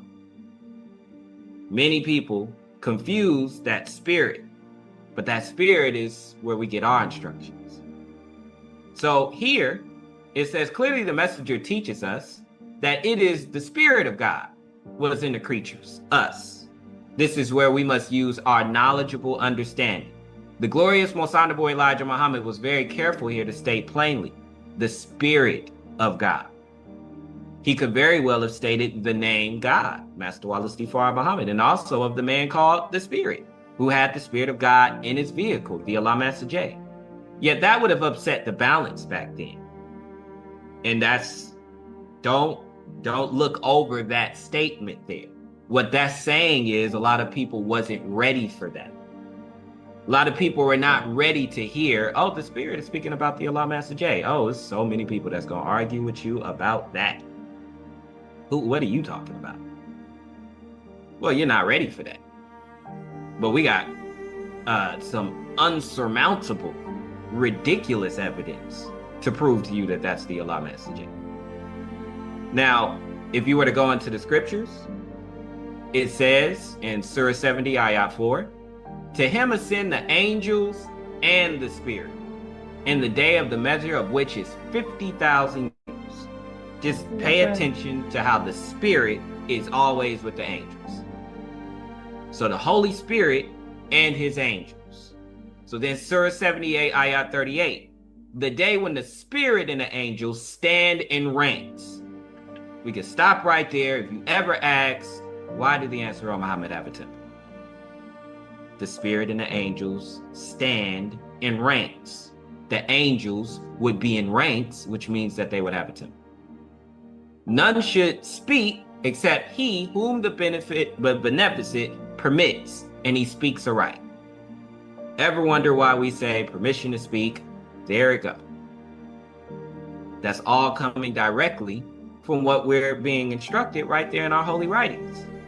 Surah 97, Ayah 4, and the angels and the Spirit descend in it by the permission of their Lord for every affair. Yet again, the angels descend. What does that mean? Well, the angels are in every world. There are some angels that are meant to do certain works, and there's some other angels that are meant to do other works. And he divinely knows how to deal with that. Yes, sir. Now, there's some people that take that out of context. There's some people that use that as an excuse. However, in the time where he gave you the instruction to say that this is allowed for this period of time, he knows what he's doing. It said that that in that time, that when you think of Jesus, he was amongst the publicans and the sinners. But another thing that was important is when it said that wisdom is justified of its children, which means that particular work that he did, whether it looks pretty to you or not, whether it don't, if it don't look as holy as you thought it would look, well, in that time, in the way that God would come to his people, he would do a work that you probably wouldn't necessarily agree with. It said that the Ancient of Days was behind the beast sinning. What does that mean? Yes, sir. It just shows you that there's going to be some works that you probably just are not prepared for, that God would do. But with all that in mind, family, like we said, can't get too deep into this. We are going to go here to our evidence, just the last bit of our evidence here that just continues to give you confidence about our mother planet. There's so much more that we're going to be giving to you later on this subject. Yes, but sir. just that wheel, what do you think that the wheel is? That wheel that it is speaking about, that wheel is what all of these people are bearing witness to. So, Yes, sir. Just another clear reminder to you as to the capabilities of this wheel. And remember, we just told you, look back there in Ezekiel. Ezekiel is saying thousands of years he's seen a vision of a wheel in the sky. And we're telling you that is exactly what you're seeing with those UAPs. That's exactly what you're seeing with the UFOs. That's right. And the messenger broke it down to you as to what they are. This should make Yes, people want to sir. know more. Like, give me more about the defense that the Nation of Islam says that they have against a devil with a military that is as powerful as this. We already see that America don't just got to use a military. They can fund other countries to cause skirmishes in those countries. Yep. So this would have to tell you too that God has to come in a much more sophisticated way than just force. And that's why we show you when it comes to those Masons, a lot of those Masons have already been given the instructions on what to do at a particular time. And so when you see the foundation of all those countries that have been put together and originated by a lot of those secret societies, they're ready to self-destruct. And many of the people of that time many of the people of this time just don't know. So with that, here goes just clear evidence that these UFOs are real. I'm gonna play one here just for you to understand the fear that they have of it. Do you believe that our government is in possession of UAPs? Absolutely, based on interviewing over 40 witnesses over 4 years. And where? I know the exact locations, and those locations were provided to the Inspector General. Has any of the activity been aggressive, been hostile in your reports? I know of multiple colleagues of mine that got physically injured, and the activity. And I got by UAPs or by people within the federal government? Both. If you were me, where would you look? Titles, programs, departments? I'd be happy to give you that in a closed environment. I can tell you specifically. And I would say, and I've told people that you have to know where to look. They're not going to divulge it to you because of the classification levels. But if you know where to look and who to talk to, which is exactly what Mr. Grush can point you, then you have them. It's just giving you that they are very, you see how secretive that they are when it comes to these UAPs. However, just giving you another one of how fearful they are here, because I thought that was the one. Here it is. Madam Chair, can I have ask a parliamentary question of you? Yeah, sure. Does this subcommittee have the authority to do subpoenas? Task force. So the task force, to answer that question, has to do it through full committee. Okay. So, and also in regards to immunity, which to Mr. Borland's point, we are going to be doing a motion to ask for immunity for you and a few other people to come into a skiff and tell us what you know without being subject. So they're asking for immunity. Why are they asking for immunity? Right. That should open up a lot of questions. To the Espionage Act, etc. Thank you, ma'am. So that's just kind of an update. But as a task force, because we're not a full subcommittee and there are certain authorities that haven't been granted to us, probably because they don't want us to have it. But there are ways to work around it. So we're kind of figuring that out. Pursuant to Committee Rule 9C, the majority and minority will have an additional 30 minutes each to ask questions of the witnesses without objection. So ordered. With that being said, if you guys want to jump in the queue, I know Representative Crane, Burleson, and I'm going to skip up a little bit. She goes over the same Helsing footage that we've been seeing every week. So let me jump up to that for y'all. Here, specifically ones that have sensor training or have been able to recognize some of this movements real quick. So if you guys can please roll that real quick.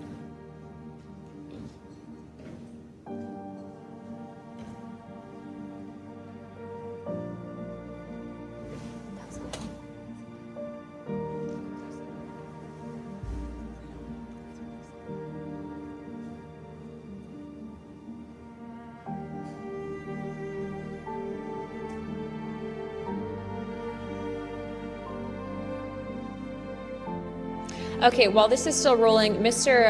Nusatelli, real quick yes or no answers. Are you aware of anything in the government, United States government arsenal that can split a Hellfire missile like this? No. And do whatever blob thing it did and then keep going? Nothing? Nothing. All right, how about you, Chief Wiggins? Nothing to my knowledge, ma'am. Okay, and how about you, Mr. Borland? I prefer to answer that in a skiff. Okay, does this video scare you guys? Yes or no? Yes. Wiggins? Yes. Nat? I had a different reaction. I was really happy that it got out. Thanks for providing Curiosity that, kills the Congressman. cat. All right, Mr. Borland? Yes, for... Okay. All right, that is the end of my questioning. I'd like to now recognize Mr. Crane. So they all admitted they've never seen any kind of aircraft that has ever been able to do something like that. Yes, sir. So this is all just to continue to give you the confidence and the capabilities that our own aircraft and our own, what belongs to our people, well, wouldn't belong to our people, but what the Savior has prepared for this devil, for this military. So we'll end it here with Mr. George Knapp just giving you a little bit about some of the other capabilities of it. They all admitted, as you just heard, they all admitted we've never seen anything like that. And these are pilots. These are people that are actually in the military. Remember, this is a congressional hearing. So this isn't a fake. This isn't UFO enthusiast. This is the military. Yes, just sir. for you to understand the reality here. So That's right. George Knapp is just going to give you another account here of another one of the capabilities. The story was spun where planes. the Ministry of Defense officials who gave us this information were described as ufologists who said there was nothing really significant to these files. They didn't really find anything a big deal. And I can tell you, you'll see those files that I shared with you. They did find stuff. There was an incident in October of 1982 over an ICBM base where UFOs popped up, was observed over this base where the missiles are pointed at us, United States. These UFOs perform incredible maneuvers. They split apart, they fuse back together, they'd appear and disappear. And right at the end of this 4-hour period, the launch control codes for the ICBMs lit up. Something entered the correct codes. The missiles were fired up and ready to launch, and they could not shut it down. The Russian officers were panicking. The UFOs they disappeared. The launch control system goes back to normal. Colonel Sokolov and his team came in, took the thing apart, could not figure out what it was. It wasn't a power surge or EMPs or some of the baloney excuses that our country has given for similar events involving our nuclear missiles. They thought it was a message from wherever the UFOs were from. And that's a chilling thing. I mean, we were a couple of seconds away from World War III starting, and the UFOs were responsible for it. All right. And so, family, that is just to continue to just give you the understanding that the Savior controls the entire show. Yes, sir. Creator Master Wallace D. Farah Muhammad, Jehovah, Messiah, the Christ, the Mahdi, controls the entire show. And this is just one of the ways that he's going to be able to deal with this devil. And he understands that we're going to need, we're going to need to see that. We're going to need to understand that he has something that deals with the military. But he has so many other ways. He's not limited to the mother planet. And he's not limited to the weather. He's not limited at all. He has many tactics, many methods. So, this is just for a reminder to our people. But with that, that will be our report on the universals, gentlemen. Yes, sir. Sajadalahu and assalamu alaikum to the degree of the Creator's Master Plan family.